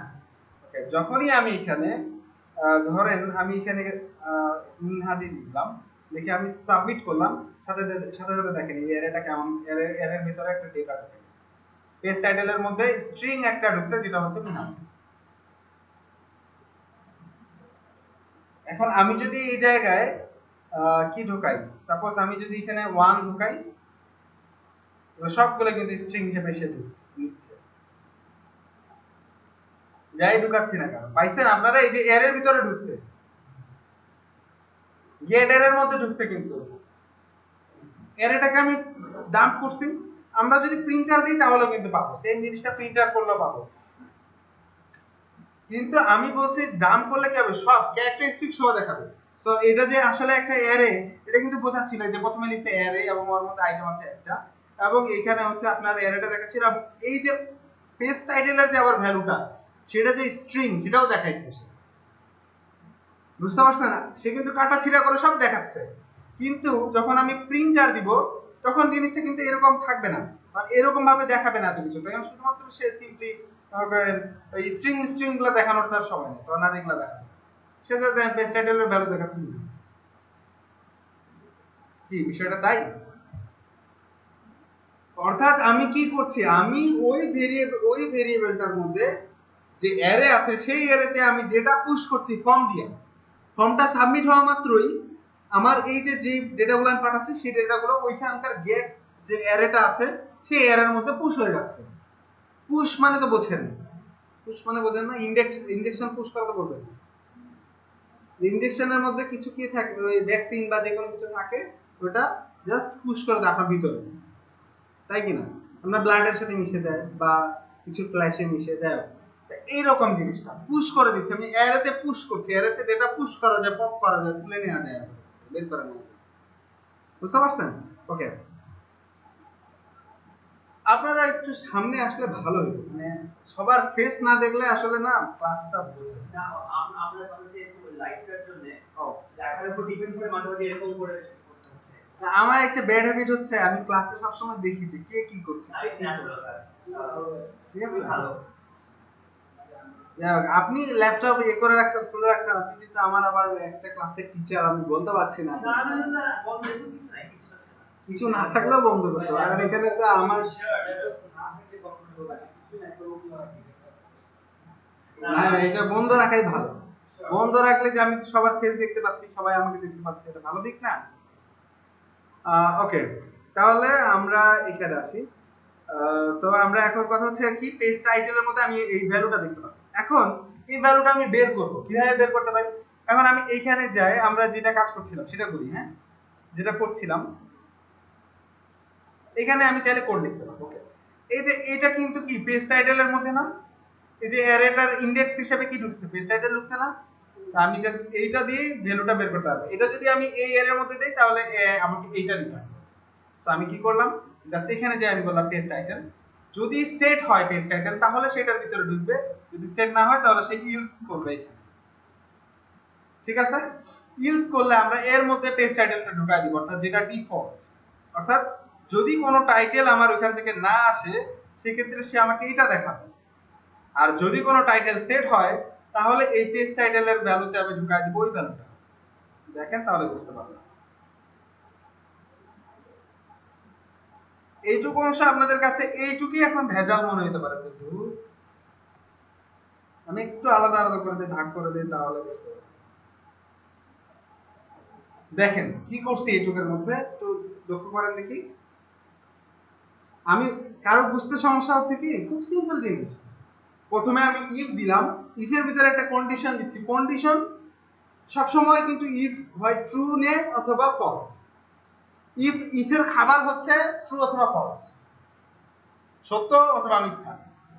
এখন এ কি খাবে বা কি খাওয়াবে সেটা ডিপেন্ড করবে এর উপরে, স্টেটের উপর ডিপেন্ড করছে। স্টেট কি ট্রু রিটার্ন করবে নাকি ফলস রিটার্ন করবে, বুঝতে পারছেন? আর স্টেট কখন ট্রু রিটার্ন করবে, যখন আমি পেজটা সাবমিট করব, তখন না গেটের মধ্যে পেজ টাইটেল নামে একটা ইন্ডেক্স পাবে সে। গেট তো আছে ঠিকই, কিন্তু গেটের মধ্যে পেজ টাইটেল ইন্ডেক্সটা তো সে পাচ্ছে না। পাবে পেজ টাইটেল ইন্ডেক্সটা? আমরা কিন্তু তখন দেখছিলাম একটা ব্ল্যাঙ্ক এরে পাওয়া যায় গেটটাকে যখনই আমরা প্রিন্ট করি, নরমালি সাবমিট করার আগে যখনই আমি সাবমিট করি সাথে সাথে তখন এখানে পেজ টাইটেল ইকুয়াল টু আমার ভ্যালুটা ঢোকে। বুঝতে পারছেন? তাহলে কি হচ্ছে বিষয়টা হচ্ছে যে আমি এখানে চেক করছি যে এইখানে আসলে এই গেটের মধ্যে পেজ টাইটেল নামে কোনো ইন্ডেক্স সেট হয়েছে কিনা। যদি সেট হয়ে যায় তাহলে তো আমার তখন ভ্যালু আছে, তখন আমি কি করব, এই পেজ টাইটেল যে ভেরিয়েবলটা আছে এই ভেরিয়েবলটা কিন্তু আমি এখানে প্রিন্ট করছি, তাই না? তা এই পেজ টাইটেল যে ভেরিয়েবলটা আছে সেই ভেরিয়েবলের ভ্যালুটা আমার ভ্যালুতে যায়, এই গেটের ভ্যালুটা সেট হবে, গেটের পেজ টাইটেল ভ্যালুটা ওই ভেরিয়েবলের মধ্যে আমি ঢুকাবো। কিন্তু যদি সেট না হয় তাহলে তো আমার পেজ টাইটেলের মধ্যে ব্ল্যাঙ্ক থেকে যাবে, কিন্তু আমি তো চাই না যে আমার ব্ল্যাঙ্ক থাক। আমি তখন কি করলাম, আমি নিজে থেকে বলে দিলাম যে এটা হচ্ছে পিএইচপি ক্লাস। বিষয়টা অনেকটা যে আমি মনে করেন আমার ছোট ভাইয়ের পকেটের মধ্যে হাত দিয়ে দেখলাম যে ওর পকেটে টাকা আছে কিনা, দেখলাম যে টাকা নাই, যেহেতু টাকা নাই তাহলে তোর কাছে কিছু টাকা থাকা দরকার, তোর পকেটে টাকাটা ঢোকায়। বুঝতে পারছেন কথা? পিএইচপি তে কোনো ট্যাগের নেমটা পিএইচপি তে ইম্পর্টেন্ট না। কেন আমি যদি নেম ইকুয়াল টু পেজ স্ট্রাকচারটা না দিই তাহলে তো আমার কোন ট্যাগের বলছেন, কোন ট্যাগ, কোন সব ট্যাগের নাম ইম্পর্টেন্ট না, এই ফর্মের যে ট্যাগ গুলো আছে, এলিমেন্ট গুলো আছে, এগুলোর নাম ইম্পর্টেন্ট, কারণ এই নামের ভ্যালুটাই যাবে। ঠিক যেমনি ভাবে আমরা যে কুইরিতে বা জাভাস্ক্রিপ্টে যখন কাজ করছি তখন এখানে ইম্পর্টেন্ট ছিল ক্লাস নেম গুলো অথবা আইডি গুলো, আইডি সবচেয়ে বেশি ব্যবহৃত হয় এখানে। তো এখানে আইডি না দিলে আমি কাজ করতে পারবো না ঠিকঠাক মতো ভালোভাবে, এখানে নেম না দিলে কাজই হবে না। প্রত্যেকটার নাম ওই নাম অনুযায়ী ভ্যালুগুলো যাবে, বুঝতে পারছেন কথা? এই নাম অনুযায়ী ভ্যালুগুলো যাবে। অনেকটা বিষয়গুলো হচ্ছে যে ওই যে 007 জেমস বন্ডের মতো, ওর নাম অরিজিনালি তাই হোক আর না হোক, আলটিমেটলি ওর কোড নেম হচ্ছে কি 007, তাই তো? এরকম বিষয়, বুঝছেন না? যে ওর একটা নাম আমি আছি দেখি, ওর মধ্যে নাম একটা অ্যাসাইন করে দিচ্ছি যে এই নামটা এখন ওর, তো ওই যখন ওই গেটের মধ্যে দিয়ে পাস হবে ওই পাশে যায় তখন ওই নামেই আমি ওকে চিনব। আমি এখন যেই নামে এই পাশ থেকে পাঠাবো ওই নদীর ওই পার থেকে ওই নামেই ওকে রিসিভ করা হবে, বা ওই ওই এয়ারপোর্টে যায় ওকে ওই নামেই কার্ড নিয়ে দাঁড়া থাকবে যে এই নামে কেউ আসছে। ঠিক আছে, বুঝতে পারছেন কথা? এই হচ্ছে ওইখানে যায় যখনই পাবে খপ করে ধরে কোনো একটা ভেরিয়েবলের মধ্যে ঢুকায়, বুঝতে পারছেন? কিন্তু আমার তো চিনতে হবে, কারণ ডাটাগুলো যদি সবগুলোই যায় আলটিমেটলি ওর যদি কোনো নাম না থাকে, এখান থেকে পাঠাচ্ছি যে এই নামে, ওইখান থেকে যদি একটা কিছু যদি না থাকে যে পাওয়ার মতো, তাহলে আমি আলাদা করতে পারবো না সেটা কোনটা কোন ডাটা। ফার্স্ট নেমের জায়গায় লাস্ট নেম ঢুকে যাবে, লাস্ট নেমের জায়গায় ফার্স্ট নেম, অ্যাড্রেসের জায়গায় অ্যাড্রেস যায় ঢুকে আসে দেখেন ডেট অফ বার্থ। এরকম হইতে পারে না? একটা ফর্মের মধ্যে তো আমরা অনেক রকমের ডাটা, এই হচ্ছে বিষয়। এই জন্যই আসলে এটা বিষয় আমি এভাবে গেট করে ডাটা পাঠাইতে পারি। এখন আমরা এটা টেস্ট করবো যে আসলে এটা কাজ করছে। তো আমরা এখন এখন কিন্তু এরকম অবস্থায় আছে। এখন কিন্তু আমার এখানে কি আছে, পিএসপি ক্লাস। কেন পিএসপি ক্লাস? কারণ কোনো গেটের ভ্যালু যায়নি। যখনই আমি এখানে চেঞ্জ করে, সাপোজ আমি যখন এখানে নাম দিচ্ছি, আলটিমেটলি এটা কি হয়ে গেল, টাইটেল চেঞ্জ হয়ে মিনাস হয়ে গেল। একটু আগে যে টাইটেলটা ছিল ওটা আর থাকছে। আমি যদি ফাঁকাতেই সাবমিট করি তাহলে এখানে দেখেন কিছুই নাই, টাইটেল ফাঁকা হয়ে গেছে। সেই জন্য আবার আমরা একটা কাজ করতে পারি, এটাও যেন প্রিভেন্ট করতে পারি আমরা, এটার জন্য আমরা একটা কাজ করতে পারি। এটা খুবই ইম্পর্টেন্ট একটা জিনিস, যে আমাদের এইটা যখন আমি দেখছি যে স্টেটটা যখন আমি দেখছি, এখানে কিন্তু আমি এটাও করতে পারি যে আমি যখন মানে যখন আমি ফর্মটাকে সাবমিট করছি সেই ক্ষেত্রে আবার ফর্মের ভ্যালুটা আমার ব্ল্যাঙ্ক যাচ্ছে কিনা সেটা আমি চেক করতে পারি, ইফ দিয়ে চেক করতে পারি। এটাকে আমরা ইফ দিয়ে চেক করতে পারি না? সাপোজ এইরকম করলাম, এই ক্ষেত্রে বেশি না পেছে আমি এইরকম করলাম, আমি বললাম যে ইফ হ্যাঁ গেট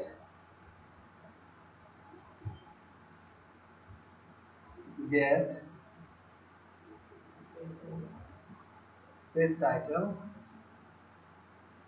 হয় আমি এভাবে দিতে পারি যে এমটি স্ট্রিং,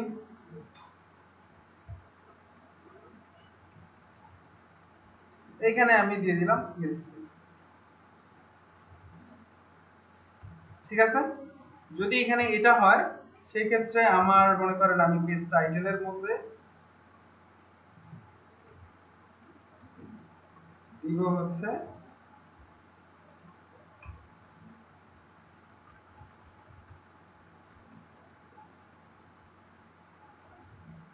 সাপোজ, এখন কিন্তু সে আমাকে বলছে ইন্টারফেস টাইটেল, ফাঁকা গেছে বলছে আমাকে ইন্টারফেস টাইটেল, এখন একবারই ব্ল্যাঙ্ক নাই কিন্তু, কারণ আমি এখানে বলছি যে যদি এটা এমটি স্ট্রিং আসে তাহলে সে যেন বলে যে ইন্টারফেস টাইটেল। এলসটা তখন কাজ করবে যখন এটার মধ্যে ডেটা সেট হবে, বা এটার মধ্যে যখন এটা কোন সময় কাজ করবে, এটা পিএসপি ক্লাসটা যখন কি হবে, মানে এখন আসলে আমার এলস এর ভাবে কোনো আর এলসটা আমার আসবেই না। কেন আসবে না? কারণ আমার তো যখনই ব্ল্যাঙ্ক পাচ্ছে এটা, এটার ভ্যালু যখনই আমার ব্ল্যাঙ্ক পাচ্ছে তখন তো আমাকে এটা দেখাচ্ছে। স্যার ক্লিকবাস.com এর স্ট্যাটাস কি কিভাবে চেঞ্জ হবে? না, ক্লিকবাজের বিষয় আলাদা। ক্লিকবাজটা হচ্ছে একটা অ্যাপ, না না যে প্রসেসটা ওটা তো অটোমেটিকলি পেজের ওরা তাহলে এইভাবে করে না, ক্লিক বাস, তাই তো? তাহলে দেখলেই বোঝা যাবে যে কি ধরবে এটা, ক্লিক বাস, এটা, তাই না? ওকে, আমরা একটা যদি খেলা চলছে এরকম একটার মধ্যে গেলে আমরা না বুঝতে পারবো, তাই তো? এটা না, এটার কথা বলছেন তো, টাইটেলটা কিভাবে চেঞ্জ হচ্ছে, তাই তো? এটা জাভাস্ক্রিপ্ট দিয়ে হচ্ছে। হ্যাঁ, এটা জাভাস্ক্রিপ্ট দিয়ে হচ্ছে। কেন জাভাস্ক্রিপ্ট দিয়ে হচ্ছে বা কিভাবে হচ্ছে? জাভাস্ক্রিপ্ট দিয়ে আমরা ডোমকে অ্যাক্সেস করতে পারি, তাই না? পেজ টাইটেলও কিন্তু ডোমের ভিতরে এই অংশ, ডকুমেন্টের ভিতরে অংশ না? তা আমি কি করছি, যখনই আমার এইটার কোনো আপডেট আসছে সাথে সাথে আমি টাইটেলের মধ্যে পুশ করছি ডেটা, টাইটেলের মধ্যে আমি ডেটাটা পুশ করছি, ডেটাটা আমি টাইটেলে ঢুকাই দিচ্ছি, কেন তারপর না টাইটেলে ঢোকানো হবে? হ্যাঁ, পিএইচপি দিয়ে করা যাবে, কিন্তু তাহলে তো আবার লোড হইতে হবে পুরোটা, তারপরে না আপনার এটা আসবে, তাই না? এখানে সম্ভবত এরা অ্যাঙ্গুলার ইউজ করতে পারে, আমি ঠিক জানি না, শিওর না, অ্যাঙ্গুলার ইউজ করতে পারে না, ওগুলো ইউজ করেনি। না না, আমি জাস্ট আমার এর জন্য বললাম, আমি তো সাধারণত ইএসপিএন ক্লিক ইনফো সব সময় ক্লিক বাজে ঢুকি না তো। হ্যাঁ, ইএসপিএন ক্লিক ইনফো, ক্লিক ইনফোই তো বেশি জনপ্রিয় ছিল না আগে থেকে, তো এটাই। হ্যাঁ, এটা ইনস্ট্যান্ট দেয় নাকি? চলো কিছু আপডেট তো দিতেই হবে। এইগুলা ব্যাপক বিজনেস, ব্যাপক। যাক, এইটা না শুধু, যেমন এই যে এই ধরনের অ্যাপ্লিকেশন আপনারা যদি savan.com চেনেন, savan.com, সাভান, হ্যাঁ ওই যে আপনার মিউজিক শোনার জন্য, এখানেও কিন্তু অনেকটা সিমিলার, এখানকার যে ডেভেলপমেন্টের যে সিস্টেমটা অনেকটা কিন্তু এরকম,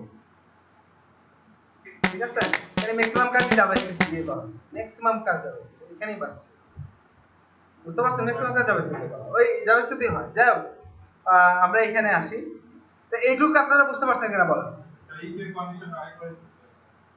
আমি এখানে প্রথমে বলছি এখানে আমার আসলে ইলস্টার এখন দরকারই নেই, এক্সট্রা কখনো আসবে না, এই ক্ষেত্রে তো এক্সট্রা কখনো আসবে না। কেন আসবে না?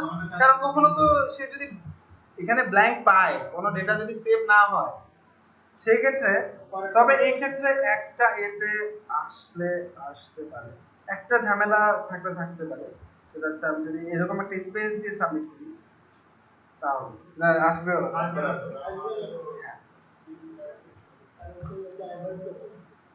যাই হোক, এইটুকু পর্যন্ত তো বুঝছেন। এখানে আসলে যে কোনো এইগুলা জায়গায় সাধারণত স্টেট ইউজ করাই ভালো, স্টেট ইউজ করলে আপনার এই ধরনের প্রবলেম থাকে। এই যে এখন কিন্তু আমাকে ইউরোর দেখাচ্ছে, বলছে যে তুমি যে এটা দিয়ে চেক করছো এই পেজ টাইটেল তো ইন্ডেক্সটা তো নাই, বুঝতে পারছেন? সো যাই হোক, আমরা এইটুক তো বুঝছেন নাকি? এই যে গেট পোস্ট টাইটেলের ভ্যালু যদি ফাঁকা হয়, অর্থাৎ কোনো ভ্যালু যদি না আসে, ভ্যালু যদি না পাওয়া যায়, সেই ক্ষেত্রে এর টাইটেল হবে ইন্টারফেস টাইটেল। হ্যাঁ, তারপরটা হচ্ছে ইলসিফ, ইলসিফের মধ্যে আমি আরো একটা কন্ডিশন রাখতে পারবো, এটা জাভাস্ক্রিপ্ট আমি বলছিলাম আপনাদেরকে যে ইলসিফ হচ্ছে আরো একটা কন্ডিশন নেবে, আবার আরেকটা ইলসিফ দিলে আরেকটা কন্ডিশন হয় নেবে, এরাও কিন্তু কন্ডিশন দিচ্ছে। কিরকম? ইলসিফ যখন দিলাম এর ভিতরে আবার আমি স্টেট চেক করছি যে ওইটা আসলে সেভ হয়েছে কিনা, দুইটাই মোটামুটি কাছাকাছি কাজই করছে। হ্যাঁ, একটা চেক করছে হচ্ছে নাল, না একটা চেক করছে হচ্ছে এমটি স্ট্রিং, নাল কিন্তু আবার ভিন্ন জিনিস, একটা চেক করছে এমটি স্ট্রিং কিনা। যাই হোক, আমি এখানে শুধুমাত্র এইটা ইফ থেকে রাখছি, আপনাদের বেশি পেঁচানোর দরকার নেই এই পর্যন্ত। নরমালি তো আমরা ফাংশন দিয়ে করে না, কারণ এখানে স্টেট ইউজ করতে স্টেটের মতো একটা ফাংশন দিয়ে এমনি নরমালি তো হ্যাঁ, নরমালি ফাংশন কল করবো এইভাবে, কিন্তু ফাংশন তো এখানেও আমি চাইলে তৈরি করতে পারবো। যাই হোক, আপনারা একটু দেখেন যে এই পর্যন্ত ক্লিয়ার কিনা, আপনি ক্লিয়ার? আর কারো কোনো সমস্যা আছে? আপনার সমস্যা আছে? আপনারও নাই? এটা তো খুবই ভালো কথা, আপনারা মোটামুটি পিএসপি ইফিল শিখে যাওয়া মানে পিএসপি 50% শিখে। অন্তত আমি এটাই বিশ্বাস করি।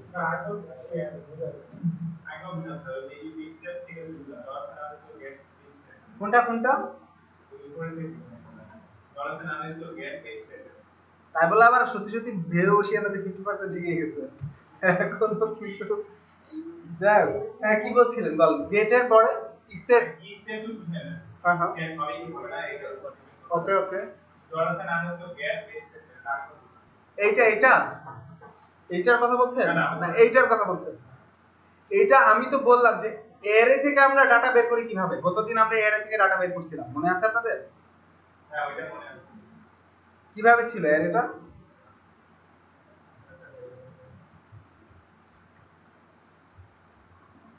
অ্যারে কিন্তু অনেকটা এরকম, তাই না? এটা পুরোটা আমি অলরেডি লিখেই ফেলছি। সাপোজ এখানে মনে করো এটা হচ্ছে পেজ 1, এটা হচ্ছে পেজ 2, এটা হচ্ছে অ্যারে। এখান থেকে আমি যদি ডেটা বের করতে চাই কিভাবে বের করব? ইকো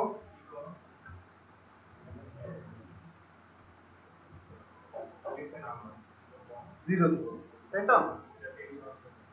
তাহলে পেজ 1 শো করবে। যদি আমি 1 দেই তাহলে পেজ 2 শো করবে, এই তো নাকি? কিন্তু এই ক্ষেত্রে আমার ইনডেক্স গুলো হচ্ছে 0 1। যখন আমি এভাবে ডাইরেক্ট এলিমেন্ট গুলো দিয়ে দেব তখন এর ইন্ডেক্সিং অটোমেটিক্যালি জেনারেট হয়ে যায় 0 1 2 3 4 এভাবে। কিন্তু যখন আমি গেটের মধ্যে ভ্যালু ঢোকাচ্ছি এখানে কিন্তু 0 1 হবে না। কারণ হচ্ছে আমি যেই নামে ভ্যালুটাকে সেট করছি, যেই নামে ওটাকে নাম দিচ্ছি যেটা নেম, ওই নেমটা যায় গেটের ইনডেক্সে ঢুকছে আর ভ্যালুটা যায় ঢুকে যাচ্ছে পর ভ্যালু হিসেবে। আমি যখন এই যে পেজ টাইটেলটা এখানে নাম হিসেবে দিছি, এটা না, এই জিনিসটাই কিন্তু ওখানে যায় ঢুকছে। এই পেজ টাইটেলটা গেটের মধ্যে আছে, তো এই যে গেট থেকে আমি পেজ টাইটেলটাকে যখন আমি পেজ টাইটেল ইনডেক্সটা ভ্যালুটা চাচ্ছি, সাথে সাথে সে আমাকে যেই টাইটেলটা আমি পাঠাচ্ছি সেটা সে রিটার্ন করে। বুঝতে পারছেন কিনা সেটা বলো। তার মানে জেনারেল যে এরিয়াগুলো নরমাল এরিয়াগুলো সেগুলো ইনডেক্স হিসেবে হ্যাঁ নরমালি যখন আমি একটা অ্যারে বানাই, যদি আমরা কিন্তু ওইভাবে অ্যারে ডিক্লেয়ার করতে পারি। কিভাবে দেখেন, আমি এই যে ওই ধরনের যদি একটা অ্যারে হয়, সাপোজ ওইরকম একটা অ্যারে আমরা যদি করতে চাই, তৈরি করতে চাই, কিভাবে করব? এইভাবে আমি দাঁড়ান, সেটা তো অবশ্যই এইভাবে করতে পারেন।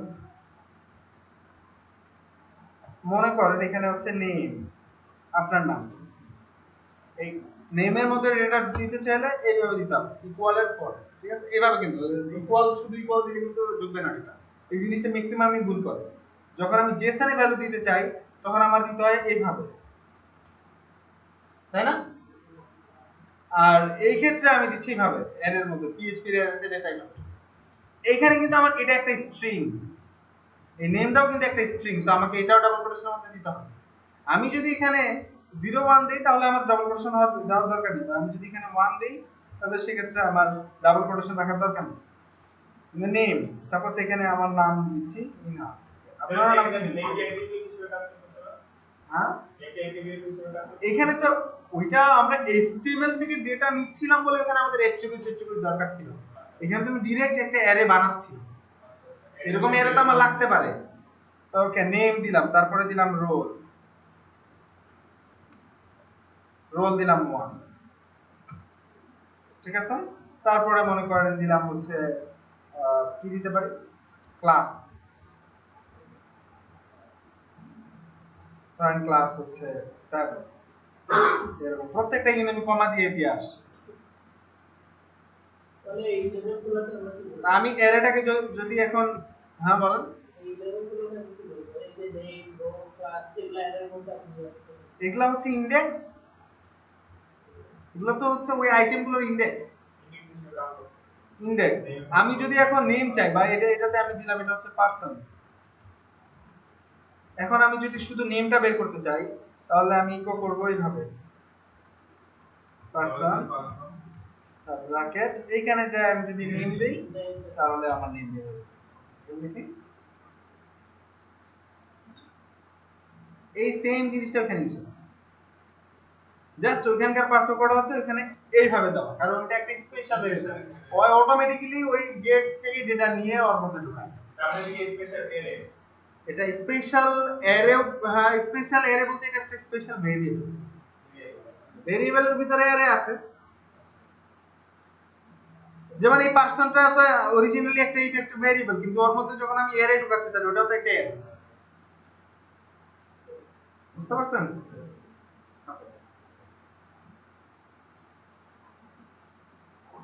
তাই বলে পানির ট্যাঙ্ককে তো আমরা ট্যাঙ্কই বলবো না, এটাকে তো আর পানি বলবো না, তাই না? পানির বাক্স এরকম পানির পানির বাক্স বলা যায় বলা তো যাবে অনেক কিছু। কোনো বিদেশিরা বাংলা শুনতে গেলে হ্যাঁ? পানি দিব আজকে কি পানি দিবস তুমি? ওরে বাবা। আমরা তো চাইনিজ স্যার অনেক সময় কল আসছে, এটা নাম না বলছি। যদি চাইনিজরা যদি ইয়ে করে কল আসছে, কলের সাথেও তো আবার পানির সম্পর্ক। যাই হোক, পানি দিবস যেহেতু, ওকে ফাইন, আমরা তাহলে কিছুটা হলেও দিবসটা উদযাপন করলাম পানি দিয়ে এক্সাম।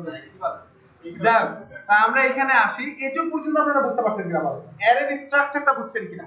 যদি এইভাবে এগুলা হচ্ছে কি, আমরা এখানে বেশ কয়েক রকম ভাবে মানে অ্যারের ইন্ডেক্সিং এর উপর বেস করে অ্যারেকে আবার বেশ কয়েক ভাগ করা হয়। বুঝছেন? তা আমরা এখন অত গভীরে যাচ্ছি না, এগুলো আমরা আস্তে আস্তে আসবো। আপনারা এই যেখানে সবকিছুই মোটামুটি ভাবে পেয়ে যাবেন। আপনারা যদি এটা পড়েন তাহলে এখানে অনেক কিছু পাবেন। এখানে অ্যারেসে গেলে মোটামুটি অনেক কিছু আপনারা পেয়ে যাবেন। এখানে অ্যারে এভাবে দেখছেন? ভালো লাগছে হুম। ভালো লাগছে। পিএইচপিটা আপনারা এখান থেকে একটু পড়িয়েন, পড়লে আপনাদের জন্য সুবিধা হবে। পড়লে আপনাদের জন্য খুবই সুবিধা হবে। কেন? কারণ তাহলে আপনারা আরো ভিতরের জিনিসপত্রগুলো শিখে যাবেন। ঠিক আছে? আর এখানে রেফারেন্স আছে, আপনারা একটু ঘাটে দেখলে আপনারা পাবেন রেফারেন্স। তো এখানে রেফারেন্সের মধ্যে যত ফাংশন আছে আমাদের সবগুলো ফাংশন এখানে দেয়া আছে। রেফারেন্স এই তো রেফারেন্স। এখানে মনে করেন অ্যারে রিলেটেড যত ফাংশন আছে যে এখানে আছে। এগুলো কিন্তু অনেক ফাংশন আছে, বুঝছেন? অ্যারে কে হ্যান্ডেল করার জন্য, অ্যারে থেকে ডেটা বের করার জন্য, ডিফারেন্স চেক করার জন্য, এক্সিস্টেন্সি চেক করার জন্য। কারণ আমার চেক করার প্রয়োজন লাগতেই পারে যে আমার একটা অ্যারে আছে, অ্যারের মধ্যে 1000 স্টুডেন্ট আছে। আমি দেখতে চাচ্ছি যে এই 1000 স্টুডেন্টের মধ্যে 5 রোলের কোনো স্টুডেন্ট আছে কিনা। আমি যদি এটা চেক করতে পারবো, এই জন্য ফাংশন বানানো হয়েছে। বুঝতে পারছেন? এক্সিস্টেন্সি চেক করার জন্য ফাংশন, অনেক কাজের জন্য কাজ হয়। আবার এই এর আইটেমগুলোকে স্প্লিট করা যায়, অনেক অনেক ভালো সেটা আছে। আমি চাই যে আপনি যে বলছেন এটা মানে হলো বিভিন্ন ফাংশন এখানে তৈরি করা হয়েছে, আর এই বিভিন্ন প্রবলেম সলিউশন একটা ফাংশন হিসেবে, মানে এক কথায় ধরেন একটা জিনিস চিন্তা করেন, মানে ফাংশন যত বেশি তত একটা জিনিস চিন্তা করেন, এখানে একটা জিনিস চিন্তা করেন, খুব সিম্পল ব্যাপার। সেটা হচ্ছে ধরেন আপনার একটা কাজ, ধর ফাংশন আপনাকে একটা অ্যারে ধরা যায়, এরকম একটা অ্যারে বানায় আপনাকে বলা হয়েছে যে এই অ্যারে থেকে আপনি ধরেন মানে দুইটা অ্যারে, সাপোজ দুইটা অ্যারে আপনার হাতে দেওয়া আছে, এই হাতে একটা অ্যারে, এই হাতে, ঠিক আছে? এই এই অ্যারে, এইখানেও মনে করেন অনেকগুলা ফল আছে, এই অ্যারের মধ্যে অনেকগুলা ফল আছে, ফ্রুটস, পানি না ফ্রুটস, ঠিক আছে? তো ফলগুলোর মধ্যে কোনো আপেল, কমলা এরকম অনেক ফল আছে এখানে আছে। আমি আপনাকে বললাম যে এই দুইটা যে অ্যারে, এই দুইটা অ্যারের মধ্যে যে আমার যে ফল আছে, এই ফলগুলোর মধ্যে কমন ফলগুলো আপনি খুঁজে বের করুন। আপনি তখন কি করবেন? আপনি তখন ওই অ্যারেগুলোতে একটা অ্যারেকে ফর ইনস্টুডেন্টকে ঢোকাবে, ঢোকানোর পর আবার ইফ দিয়ে চেক করবেন যে দুটো সেম কিনা, এভাবে তো বের করবেন নাকি? এই যে এত বিশাল যেন আপনার ঝামেলা না করা লাগে, এগুলো ফাংশন বানাই দিচ্ছে যে এই দুইটার মধ্যে সিমিলার যে ফলগুলো আছে সেগুলো তুমি চেক করে দেখাও, সেগুলো বের করে দাও, সেগুলো সে দুইটা মার্ক করে, সে যে দুইটার মধ্যে চেক করে দেখেছে কোনগুলো, সে মুহূর্তে আপনাকে বের করবে। কারণ আপনি যদি ওইটা বানাইতে যান, একেবারে সময় লাগবে, প্লাস আপনি অপটিমাইজ তৈরি করতে পারবেন না। সব ডেভেলপাররা অপটিমাইজড একটা ফাংশন তৈরি করতে পারবেন, যে ফাংশনটা অনেক কম সময়ে আপনাকে একবারে ভালো রেজাল্ট করবে। তার মানে লজিক জিনিসটাও যত হ্যাঁ, ফাংশন মধ্যে তো লজিক আছে হবে, কিন্তু আপনার তো অনেক কিছুতে এইটাতে না হয় হইলো, কারণ আপনাকে একটা ফলের ফ্যাক্টরি ম্যানেজ করতে দেওয়া হয়েছে। সেই ক্ষেত্রে এখন কি শুধুমাত্র দুইটা ঝুড়ি থেকে ফল ম্যাচ করার কাজই থাকবে নাকি? আর আপনি ফল বিক্রি করবেন, সেটাও আপনার চিন্তা করা লাগবে যে বিক্রি হবে, আবার ওই ফল পচেও যাইতে পারে, আবার ওখানে রিটার্ন আসতে পারে প্রোডাক্ট, বা দেখা গেল কেউ টাকা বাকি রাখতে পারে ফল কেনার ক্ষেত্রে। এরকম বহুত কিছু হিসাব করে আপনাকে এখন এগুলো প্রত্যেকটার জন্য তো আর ফাংশন বানাবে, যে জিনিসগুলোর জন্য ফাংশন বানায় না সেগুলো এখন চিন্তা করে আপনাকে ওইটার সলিউশন বের করবে। আর যেই কাজগুলো ওরা আগে থেকে করে রাখছে, মানে এই ধরনের যে কাজগুলো যেগুলো বললাম যে সম্ভাব্য যে ধরনের কাজ আসতে পারে মাথায়, সেই কাজগুলো ওরা করে রাখছে। তো ওই কাজগুলো আপনি এখান থেকে নিয়ে আসেন, এসে use করেন। বুঝতে পারছেন কথা? এই জন্য ওরা লাইব্রেরি ফাংশন না রাখছে, যেন আপনার সুবিধা হয়, আপনার জন্য সবকিছু আবার হাতে হাতে করা না। ঠিক আছে, বুঝতে পারছেন? আচ্ছা, তো আপনারা কি খেলার স্কোরও দেখছেন আগে সাথে? হয়তো জিতেই গেছে অলরেডি নাকি? এটা তো মেয়েদের খেলা, এটা তো মহিলাদের খেলা। মহিলাদের খেলাগুলো কিন্তু অত একটা গুরুত্ব দিয়ে কেউ দেখছেও না।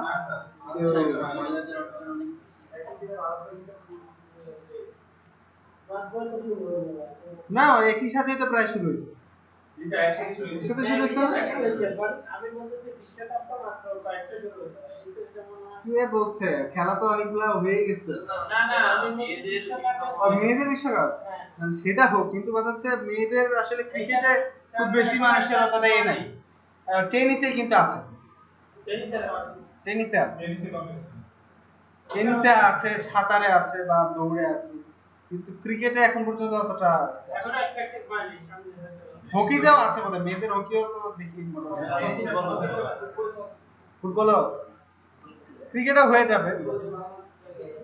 যাই হোক, এই পর্যন্ত আপনারা বুঝছেন কিনা বল?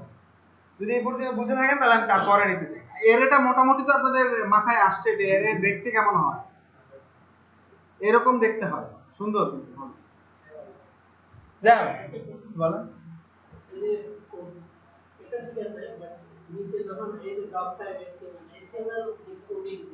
হ্যাঁ হ্যাঁ, এটা আমরা শো করতেছে স্ট্রিং হিসেবে না, বাট এখানে তো আমরা ইউজ করে মানে ইনভার্টেড কমা হয়ে যায়। আমি তো বলছি যে এটা দুইভাবে ইউজ করা যায়, এটা হচ্ছে একবারই সবচেয়ে সহজ ওয়ে। ঠিক আছে?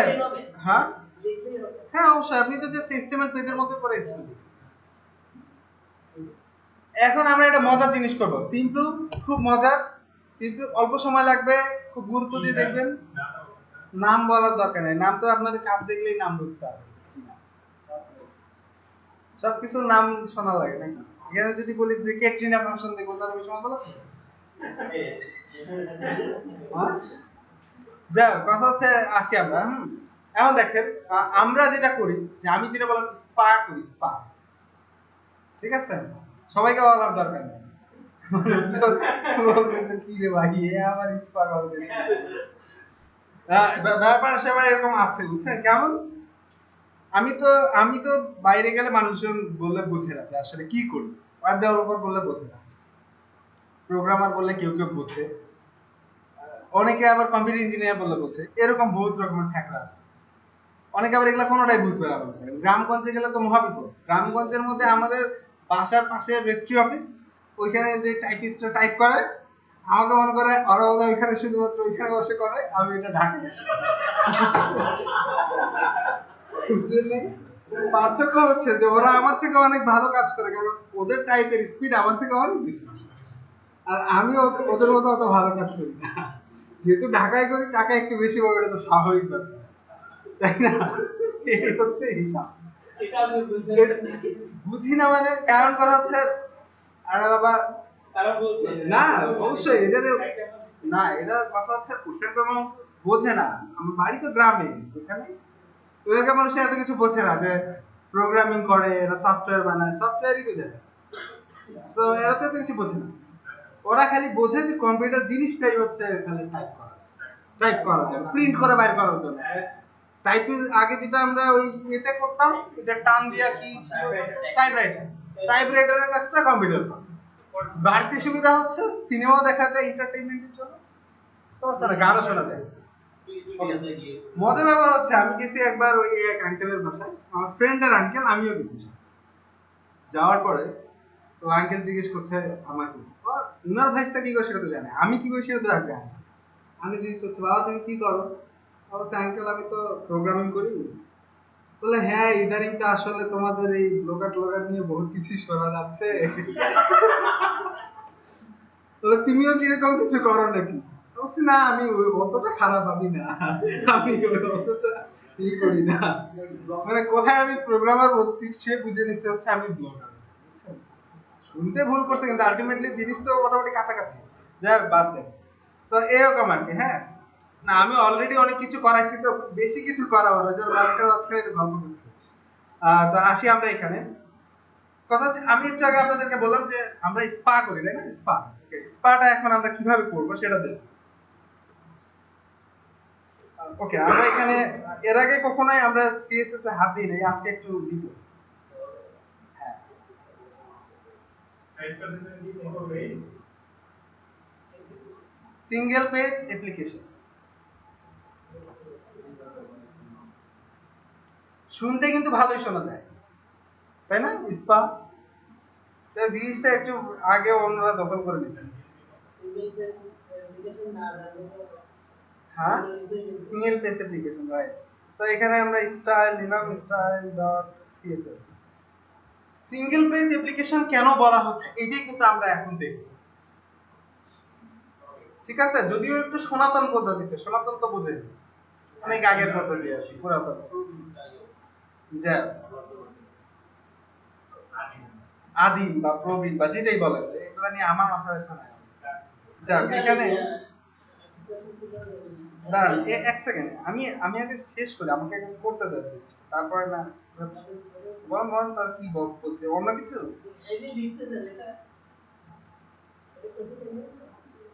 লিখছি কোথা থেকে মানে কিবোর্ড থেকে।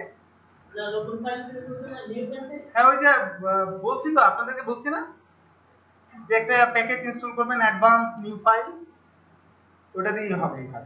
যে আমার ফাইল ফোল্ডার একসাথে তৈরি হবে। হ্যাঁ সাবলাইম সাবলাইম সাবলাইম।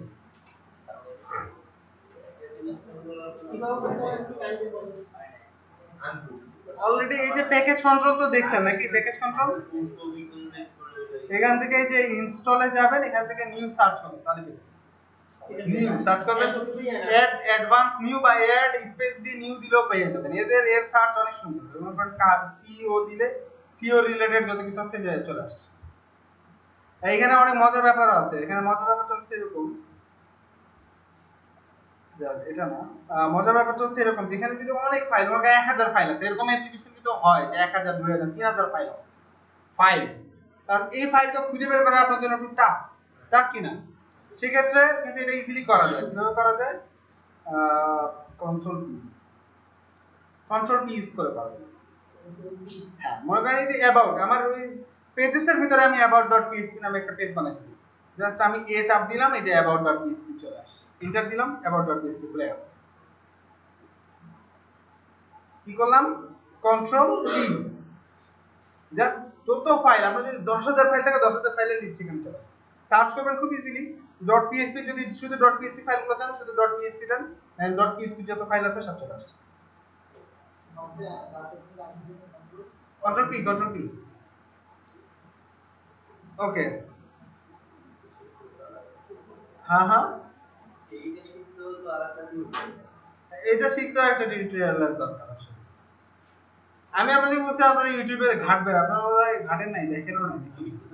কারণ ওই যে প্যাকেজ ইনস্টল ওইটার যেটা অনেক তৈরি বাইনারি যেরকম কন্ট্রোল স্টার্ট দিতে ওটা সবটা আসে না। তারপর একটা কোড সবটা আসে না মানে কি এখানে শুধু প্যাকেজটা আসে আর কন্ট্রোলটা আসছে না?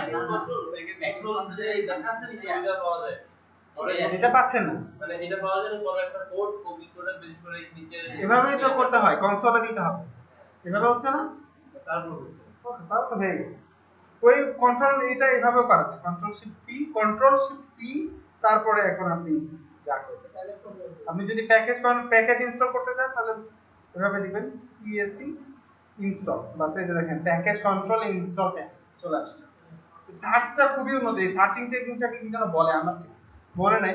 সার্চিং টেকনিকটাকে মানে এটা পাইথনের জন্য সমাবিষ্ট, অনেক ইউপিএস আছে তো সার্চ করে। অনেক স্পিডে সার্চ করে, একুরেট জিনিস সার্চ করে অনেক স্পিডে। এটা হচ্ছে পাইথন, পাইথন যে কি জিনিস এখন আসলে যাও আমরা যেটাতে ছিলাম সেটাতে থাকি, হ্যাঁ? একটা মজার জিনিস। আমি যেটা মজার জিনিস দেখাই দিতে চাচ্ছি সেটা হচ্ছে আমরা এখানে পেজেস এর মধ্যে পেজ তৈরি করছি। প্রথমে নিচ্ছি হচ্ছে অ্যাবাউট, এখন নিলাম কন্টাক্ট ডট পিএইচপি। সমস্ত এখানে কমা দিয়ে আবার আরো একটা পেজও বানানো যাবে। ধরেন একটা অ্যাবাউট একটা কন্টাক্ট দিচ্ছি সার্ভিসেস ডট পিএইচপি। এভাবে হয় না, একটা সিস্টেম ছিল। কন্ট্রোল অল্টার এম পেজেস, একটা হচ্ছে সার্ভিসেস কমা, যাই হোক থাক, বাদ দিই। যাই হোক, ওকে। বেশি ঝামেলার মধ্যে না যাই, বেশি ঝামেলার মধ্যে গেলে কারণ আমারও এই জায়গাটা যাই হোক, আমি তিনটা পেজ নিচ্ছি, ওকে। একটা হোম পেজ আমার আগে থেকে আছে, বা একটা হোম পেজ আমি বানায়ও নিতে পারি। সাপোজ একটা হচ্ছে আমি বানায় নিচ্ছি পেজেসের ভিতরে হোম ডট পিএইচপি, মানে ওটা হচ্ছে হোম পেজ। তাহলে আমার টোটাল 4টা পেজ, আর আমার মেইন পেজ হচ্ছে ইনডেক্স ডট পিএইচপি। মাথায় নেন, কারণ আমার কিন্তু সিঙ্গেল পেজ অ্যাপ্লিকেশন, অর্থাৎ আমার পেজ একটাই কাজ করবে, অ্যাক্টিভ পেজ কিন্তু একটা। ভিতর থেকে আমি পেজগুলো নিয়ে এসে সেখানে অ্যাড করব। বুঝতে পারছেন? খুব সিম্পল। অ্যাবাউট এর মধ্যে ধরেন আমি এখানে h1 দিলাম,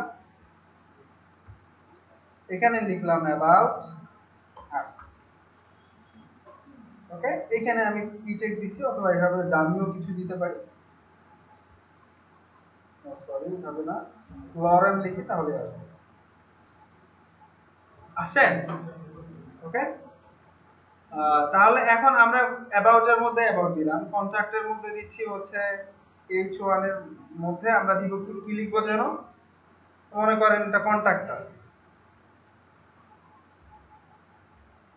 কন্ট্রাক্টর, তারপর বি, ওকে। তাহলে আমার মোটামুটি কন্ট্রাক্টর স্পেস ধরেন হইলো আর কি। আমি এখন আর কি চেষ্টা করছি যত সম্ভব কম লিখে আর কি আমার কাজটাকে দেখানো যায়। এটা হচ্ছে কি পেজ, সার্ভিসেস। এগুলো হচ্ছে একটা ওয়েবসাইটের মধ্যে মোটামুটি একটা অফিস বা যে কোনো কিছু হোক, তারপরে এটা কিছু বা যাই হোক, এগুলাই হচ্ছে কমন পেজ, এগুলো থাকে। ওকে, সেম সিস্টেম। আপনি যদি এখানে লরেন 200 দেন তাহলে কিন্তু এখানে 200টা ওয়ার্ড চলে আসে। জাস্ট লরেন 200 200 ওয়ার্ড চলে আসে। আপনি যত দিবেন ততগুলো ওয়ার্ড তৈরি হবে। এগুলো জাস্ট ডামি টেক্সট, অটোমেটিক্যালি তৈরি হচ্ছে। ওকে, তাহলে আমরা এখন পাচ্ছি মেইনলি এটা, এবং এখানে আমি এখন index.php তে আমার যা যা ছিল এগুলো আমি সব মুছে দিলাম। ঠিক আছে, আমার এই ফর্মও আমি তুলে দিচ্ছি। তুলে দেওয়ার পরে এখানে আমি হেডার নিলাম, সরি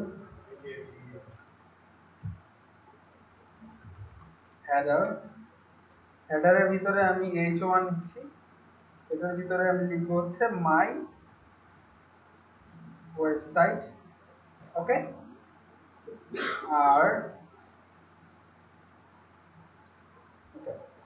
এখন আমি ফুটারের মধ্যে, তো ফুটার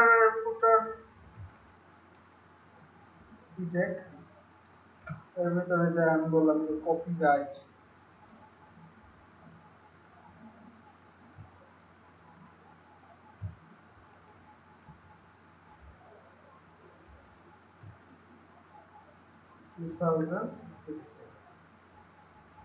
ওকে,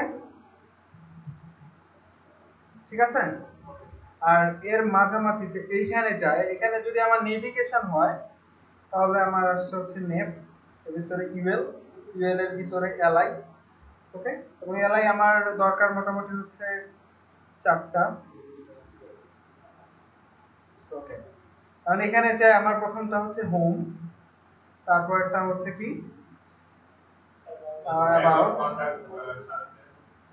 কন্ট্যাক্ট, সরি কন্ট্যাক্টটা সবার শেষেই আসবে, কন্ট্যাক্ট মাঝখানে বুঝতে পারছি, ওকে। তাহলে মোটামুটি ভাবে আমরা এখানে একটা এখন জাস্ট খুব দেখতে একবারই ভালো না, কিন্তু তারপর ওয়েবসাইট ধরেন এটা ওকে।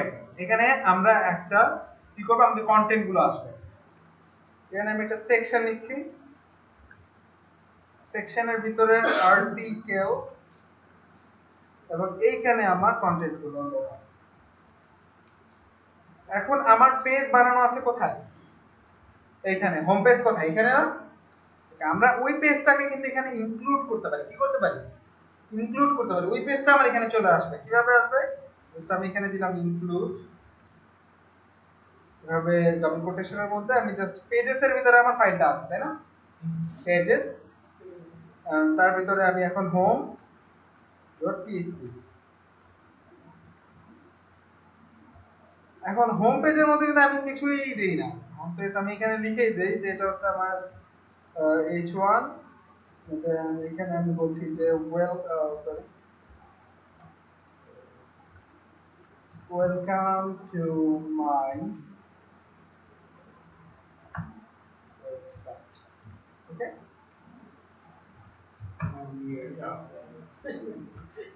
এখন ওয়েবসাইটের যে অবস্থা, ওকে, আমি এত বড় কনসেপ্ট এখানে না দিই, এখানে 20টা হইলেই না, 20টা হইলেই না, বুঝছো তো, ওকে। এটা আসলে করা হচ্ছে সিএসএস কারণে, যে আপনার আমরা যদি একটু সিএসএস করি, নেভ নেভের ভিতরে তো আমাদের ইমেল আছে, তাই না, এর ভিতরে এলআই আছে, এই তো, তাই তো। এখানে যাই, মনে করেন আমাদের আমরা এটাকে কি করব, জাস্ট টেক্সট ডেকোরেশনটা আমরা টিডি টেক্সট ডেকোরেশনটা নাম করে দিলাম, ওকে। তারপরে আমরা কি করতে পারি, প্লট লেফট, কেন করলাম, জাস্ট আমি মেনু হিসেবে যেন দেখা যায়, মেনুর মতো করে, ওকে।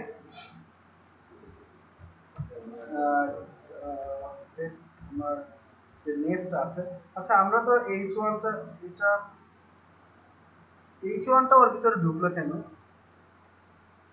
আর্টিকেল ওর ভিতরে ঢুকে গেছে, যা আমরা এইটাকে জাস্ট এই নেক্সটটা যেটা নিছি, এটা যদি স্প্লিট করা যায়, আপনি তো জানেন, তাই না, স্প্লিট করা যায়, জানেন না,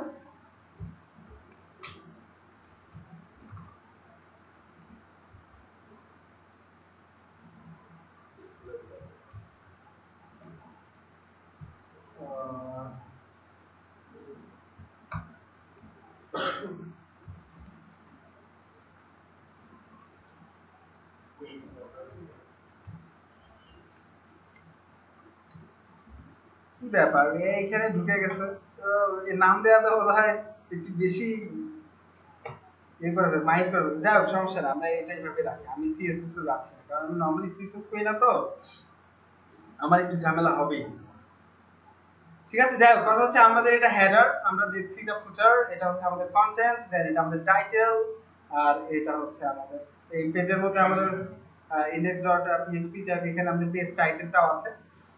সো ওকে, আমরা এখন একটা কাজ করব, যেটা হচ্ছে কি, এখান থেকে আমরা সিম্পলি ইনক্লুড করছি হোম পেজ। আমাদের দেখেন হোম পেজে যে কন্টেন্টটা, অর্থাৎ 20টা মাত্র ওয়ার্ড দিয়েছিলাম, সেই হোম পেজটা এখানে এসে চলে ঢুকে গেছে, কি আপনারা লক্ষ্য করছেন, হোম পেজটা এখানে চলে আসছে, কিভাবে আসলো, ইনক্লুড করলাম যার কারণে আসলো, ঠিক আছে, ওকে। এখন আমরা এইখানে ছোট একটা এই করব, যে উপর থেকে আমরা এটা সাজায় নিয়ে আসতে পারি, তাহলে একদিক থেকে আমাদের সুবিধা হবে, আমরা টাইটেলটাকে ভালোভাবে করতে পারবো। আমরা এখানে ইফ দিলাম, ওকে, ইফ সেট, আমরা বলছি যদি সেট হয়, ওই সেম সিস্টেমে যদি সেট হয় গেট পেজ, যদি পেজের নাম মানে পেজ যদি সেট হয়, তাহলে আমরা ওই পেজটাকে নিয়ে আসবো, যদি পেজের নাম সেট না হয়, তাহলে আমরা ডিফল্ট বিষয়টা নিয়ে আসবো। আমরা বলছি যদি সেট হয়, তাহলে আমরা এর ভিতরে ঢুকবো, এলস আমরা এখানে ঢুকবো। আচ্ছা, এখানে যেটা করবো যে এখানে মনে করেন আমরা এমন করতে পারি যে সাপোজ আমি inc দিলাম, মানে ইনক্লুড একটা ভেরিয়েবল দিলাম, যে কি ইনক্লুড করব আসলে, এন হচ্ছে আমি পেজেস থেকে ইনক্লুড করব হচ্ছে হোম ডট পিএইচপি, এভাবে নিতে পারি অথবা এভাবে। আর এইখানে আমি একটা টাইটেল দিচ্ছি। টাইটেল টাইটেল কি হবে? এটা টাইটেল হচ্ছে স্পেলিং মিস্টেক। এটা কি স্পেলিং হয় জানো? WEIRD। ওকে, আইডি।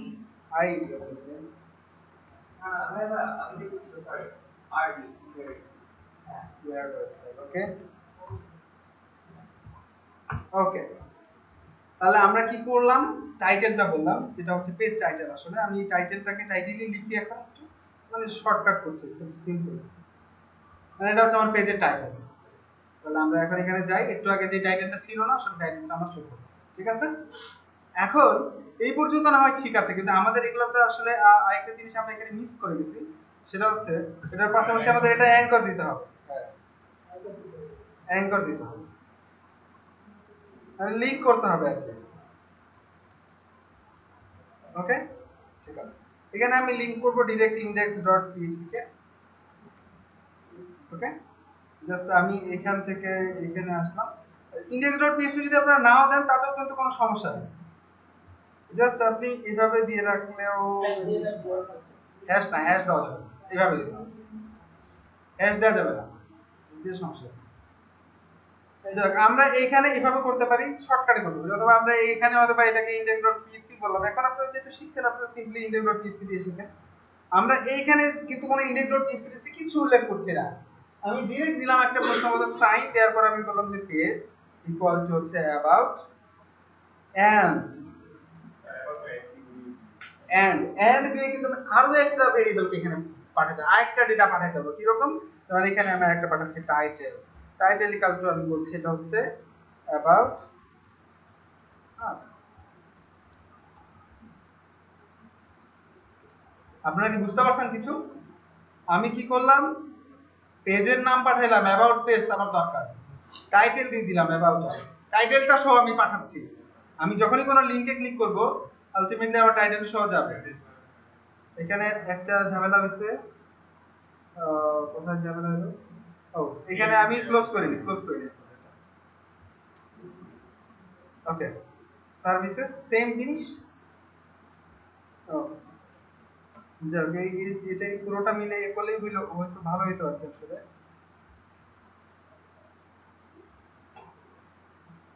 সেমটাই রাখছি, একটু পরে আমি চেঞ্জ করে দেব। এটা হচ্ছে আমার কি সার্ভিসেস, তাই তো? আর এটা হচ্ছে সার্ভিসেস,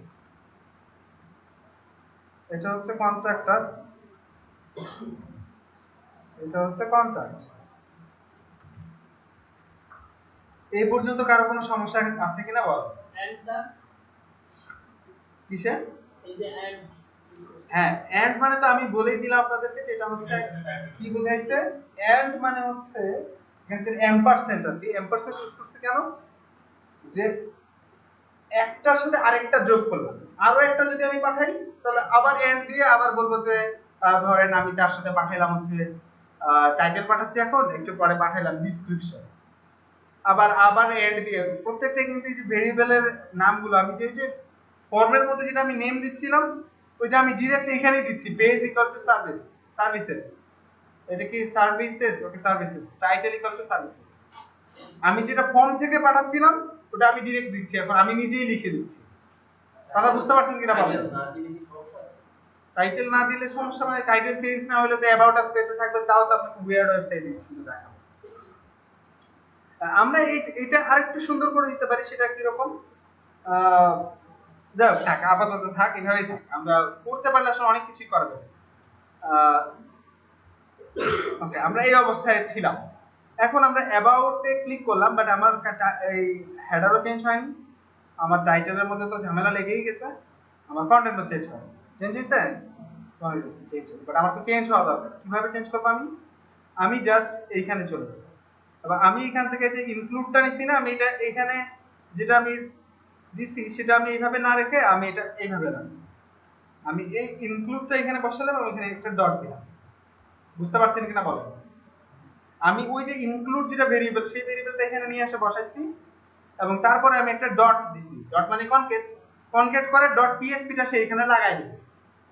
ডট পিএসপিটা আমি এইখানে দিচ্ছি না, আমি এইখানে দিচ্ছি, বুঝতে পারছেন? তাহলে এইখান থেকে আমি শুধুমাত্র কোন ডিরেক্টরিতে আছে সেটা বলছি, ডিরেক্টরি মানে ফোল্ডার, ডিরেক্টরি মানে ফোল্ডার, কোন ডিরেক্টরিতে আছে এটাই বলছি। আর আমি ওই ফাইলের নামটা এখানে বলে দিচ্ছি হোম, এটা এখানে যখন আসবে আলটিমেটলি ওইটা পেয়ে যাবে। এটা একটা বিষয়। এখন আমি এখানে যাব, এখানে যাই, এখন যদি আমার সেট হয়, পেজ যদি সেট হয় তখন আমি কি করব? যদি পেজ সেট হয় সেই ক্ষেত্রে আমি বলবো তাহলে আমি এখানে টাইটেলটা নিব আগে। টাইটেল হচ্ছে আমার ঠিক যেটা গেট থেকে টাইটেল আসছে সেটা, এটাই তো আসবে তাই না? এটা আসবে না? আর আইএনসিটা আমি চেঞ্জ করব। আইএনসিটা কি হিসেবে চেঞ্জ হবে? আইএনসির মধ্যে আমি পেজেসটা রাখবো, পেজেস স্ল্যাশ, এইখানে যাই আমি এখন, এইখানে এসে আমি এখন বলবো যে গেট কি দিব? পেজ। তাহলে জিনিসটা কিন্তু এরকমই দাঁড়াবে, পেজটা অ্যাবাউট যদি হয় তাহলে অ্যাবাউট টুকু শুধুমাত্র এখানে আসবে। এটা অবশ্য আমি আরো শর্টকাটে করতে পারি, এইভাবেও করা সম্ভব, যে আমরা এইভাবে যখন করছি করে ফেলতে পারি, অথবা আমি এইভাবেও করে ফেলতে পারি। এইখানে যখন কনকেট করছি শুধুমাত্র এইখানেই কনকেট করলাম, আর বাদ বাকি জায়গায় শুধুমাত্র প্রথমে পেজেস, তারপরে ইনক্লুড, তারপরে, অথবা ইনক্লুড না দিয়ে এটাকে আপনারা এখানে আপনারা পেজও দিতে পারেন, লিখতে পারেন পেজ, তাহলে আরো সুবিধা হবে আপনাদের জন্য। এখানে এসে আমি শুধুমাত্র পেজটা বলে দিচ্ছি, পেজ ডট পিএসপি, কোন পেজ সেই পেজটা ডট পিএসপি। এখন কি বুঝতে খুব সমস্যা হচ্ছে? তাহলে আমি যখন এখানে রিফ্রেশ করব, এখন দেখেন অ্যাবাউট আস চলে আসছে, অ্যাবাউট আস এটাও চেঞ্জ হয়েছে এবং এখানেও আমার কিন্তু এটা index.php তে, index.php তেই আমি এখনো আছি, আমি কিন্তু about.php তে যাইনি। মানে index.php থেকে হ্যাঁ, আমি যদি সার্ভিসেসে যাই, এই যে সার্ভিসেসের কন্টেন্ট লিস্টে লোড হয়ে গেছে, যদি কন্ট্যাক্টে যাই কন্ট্যাক্টের কন্টেন্ট লিস্টে লোড হয়ে গেছে, ডাটা ক্লাস চেঞ্জ করব। খালি শুধুমাত্র আমি ডাটাগুলো চেঞ্জ করে দিয়েছি, index.php তেই আছি আমরা,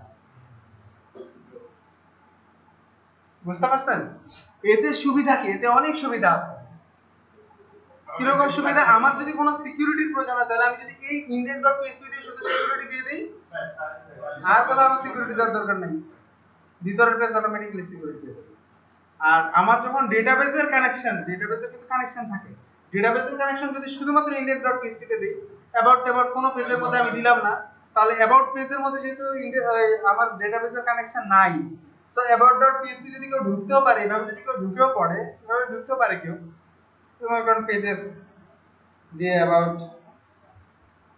about.php এভাবে ঢুকলো, কন্টেন্ট দেখলো, কিন্তু যখন আমার ডেটাবেসের কানেকশন লাগবে তখন তো এই কন্টেন্ট আর পাবে না, ডেটাবেসের কানেকশন তো সে পাবে না, সো ডেটাবেস থেকে কোনো ডাটা সে বাইরেও করতে পারবে না, ডেটাবেসে কোনো সে ডেটা ঢোকাতে পারবে না। কারণ আমার মেইন পেজটা হচ্ছে index.php, আমি শুধুমাত্র পাহারা দিব, তালা কি আমরা ঘরের সব জায়গায় লাগানো দরকার আছে, আমরা যদি আসার সময় মেইন গেটে তালা লাগায় রাখি তাহলে কিন্তু আলটিমেটলি চোর তা ঢুকতে পারবে না। আর যে দিতে পারবে সবই পাবে, আমার কোনো ঝামেলাই নেই। এই যে আমি, এই যে এখন আমি যে এই যে এগুলা ইনক্লুড করছি, এগুলাকে আমার প্রত্যেকটা পেজে যা করতে হচ্ছে, কিছুই করতে হচ্ছে না, আমি জাস্ট একখানে বসায় রাখছি, যা যেই পেজ আসে অটোমেটিক্যালি সিএসএস গুলা পেয়ে যাবে। নয়তো ওই ক্ষেত্রে আমার যত ঝামেলা করা লাগবে এখানে। আর এই যে এখানে তো আমার পেজগুলো বানাইতে হয়েছে, যখন আমার ডেটাটা ডেটাবেসে ঢুকে থাকবে তখন তো এই আমার টাইটেল মাইটেল পাঠাইতে হবে, তখন জাস্ট শুধুমাত্র আমার পাঠাইতে হবে অ্যাবাউট।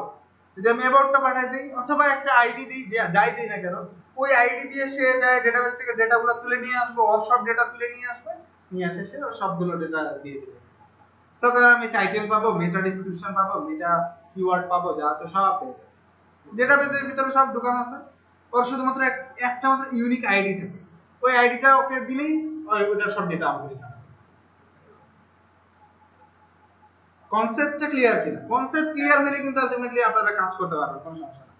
এই কনসেপ্টগুলো মাথায় রাখতে, এগুলোই হচ্ছে লজিক। আমি যেগুলো শেয়ার করলাম এগুলোই লজিক, বুঝতে পারছেন? সিনট্যাক্স নিয়ে তো মাথা ঘামানোর কোনো দরকারই নাই। ফাংশন, যতগুলো ফাংশন আছে পিএইচপি তে সবগুলো ফাংশন এখানে একটু লিখলেই আপনি পেয়ে যাবেন। যে আমি যেমন স্টেট বলছিলাম, এই যে ইসেট আসছে ফাংশন আসছে, সব পেয়ে যাবেন আপনি, সমস্ত ফাংশন এখানে আছে। শুধুমাত্র আপনার একটু মাথায় থাকতে হবে কি জানি বলে, এটা কি জানি বলে, কি জানি করবো, ব্যাস। দু একদিন দেখবেন ভুলে যাবেন, আবার দেখবেন সমস্যা নেই, কাজ আপনার বের হয়ে আসবে। কি করবো আর কোথায় করবো? কিন্তু কি করব সেটা আমাকে জানতে হবে অবশ্যই। আমি যদি এটাই না জানি যে কি করব, তাহলে তো আমি বিজ্ঞানী মনে করব, বুঝলেন নাই? মানে আমি কিন্তু অনেক বড় মাপের বিজ্ঞানী, কিন্তু আমি এখন পর্যন্ত বের করতে পারিনি যে সেটা কি আবিষ্কার।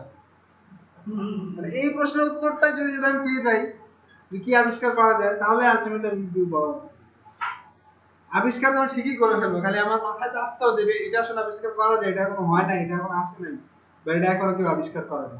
আগের বিজ্ঞানী মাঝে মাঝে মানুষ আসলে আগে জন্মগ্রহণ করলেই তো লাভ ছিল, তখন কিছুই ছিল না, যাই বানাবো তাই তো আবিষ্কার। এখন তো আর সেই বুদ্ধি নেই, এখন তো ভেবে চিন্তে করতে হবে। কিন্তু এখনো সেই বুদ্ধি আছে, বুঝছেন? এখনো কিন্তু মানুষ বানাচ্ছে, তাই না? কিন্তু এখন আমরা দোষ দিচ্ছি যে আগের সময় করার ছিল, কিন্তু এখনো আপনি চেষ্টা করেন, এখনো আপনি সেটা করতে পারেন, কিন্তু দোষ দিলে তো এরকম হবে। আউটপুটটা না আসলে তো আমি কি ইউজ করবো কি করবো সেটা তো বুঝি না। সেটাই আগে আমার মাথায় থাকতে হবে যে শুনলাম এই কাজটা করব, এই কাজের জন্য পরে আমার কি কি হাতিয়ার লাগবে না লাগবে সেগুলো আমি শিখে নিলাম, কোনো সমস্যা নেই। তা আমার মাথায় থাকতে হবে যে শুনলাম আমার এই কাজটা করবো, তো এটা আরো অনেক সহজ করে দিবে। যখন আপনাকে একটা ক্লায়েন্ট যখন আপনাকে কাজের পুরো রিকোয়ারমেন্ট দিয়ে দিবে যে এখানে এই কাজ করতে হবে, আপনি অটোমেটিক্যালি বুঝে যাবেন যে আসলে কি করতে হবে। ঠিক আছে, অনেক সুন্দর। হ্যাঁ, সোর্স কোড আপনারা নিয়ে যান, সমস্যা নেই, এটার জন্য এক্সট্রা কোনো ফিসও দেওয়া লাগবে না। তো এগুলো আমি আপলোড দিছিলাম, কিন্তু আপলোড একটা বোধহয় হয়ে যাবে, আপনারা নিয়ে নেন। আমার আবার এটা করতে হবে, এখান থেকে আবার আমার অ্যাকাউন্টে লগ আউট করতে হবে, তাছাড়া না না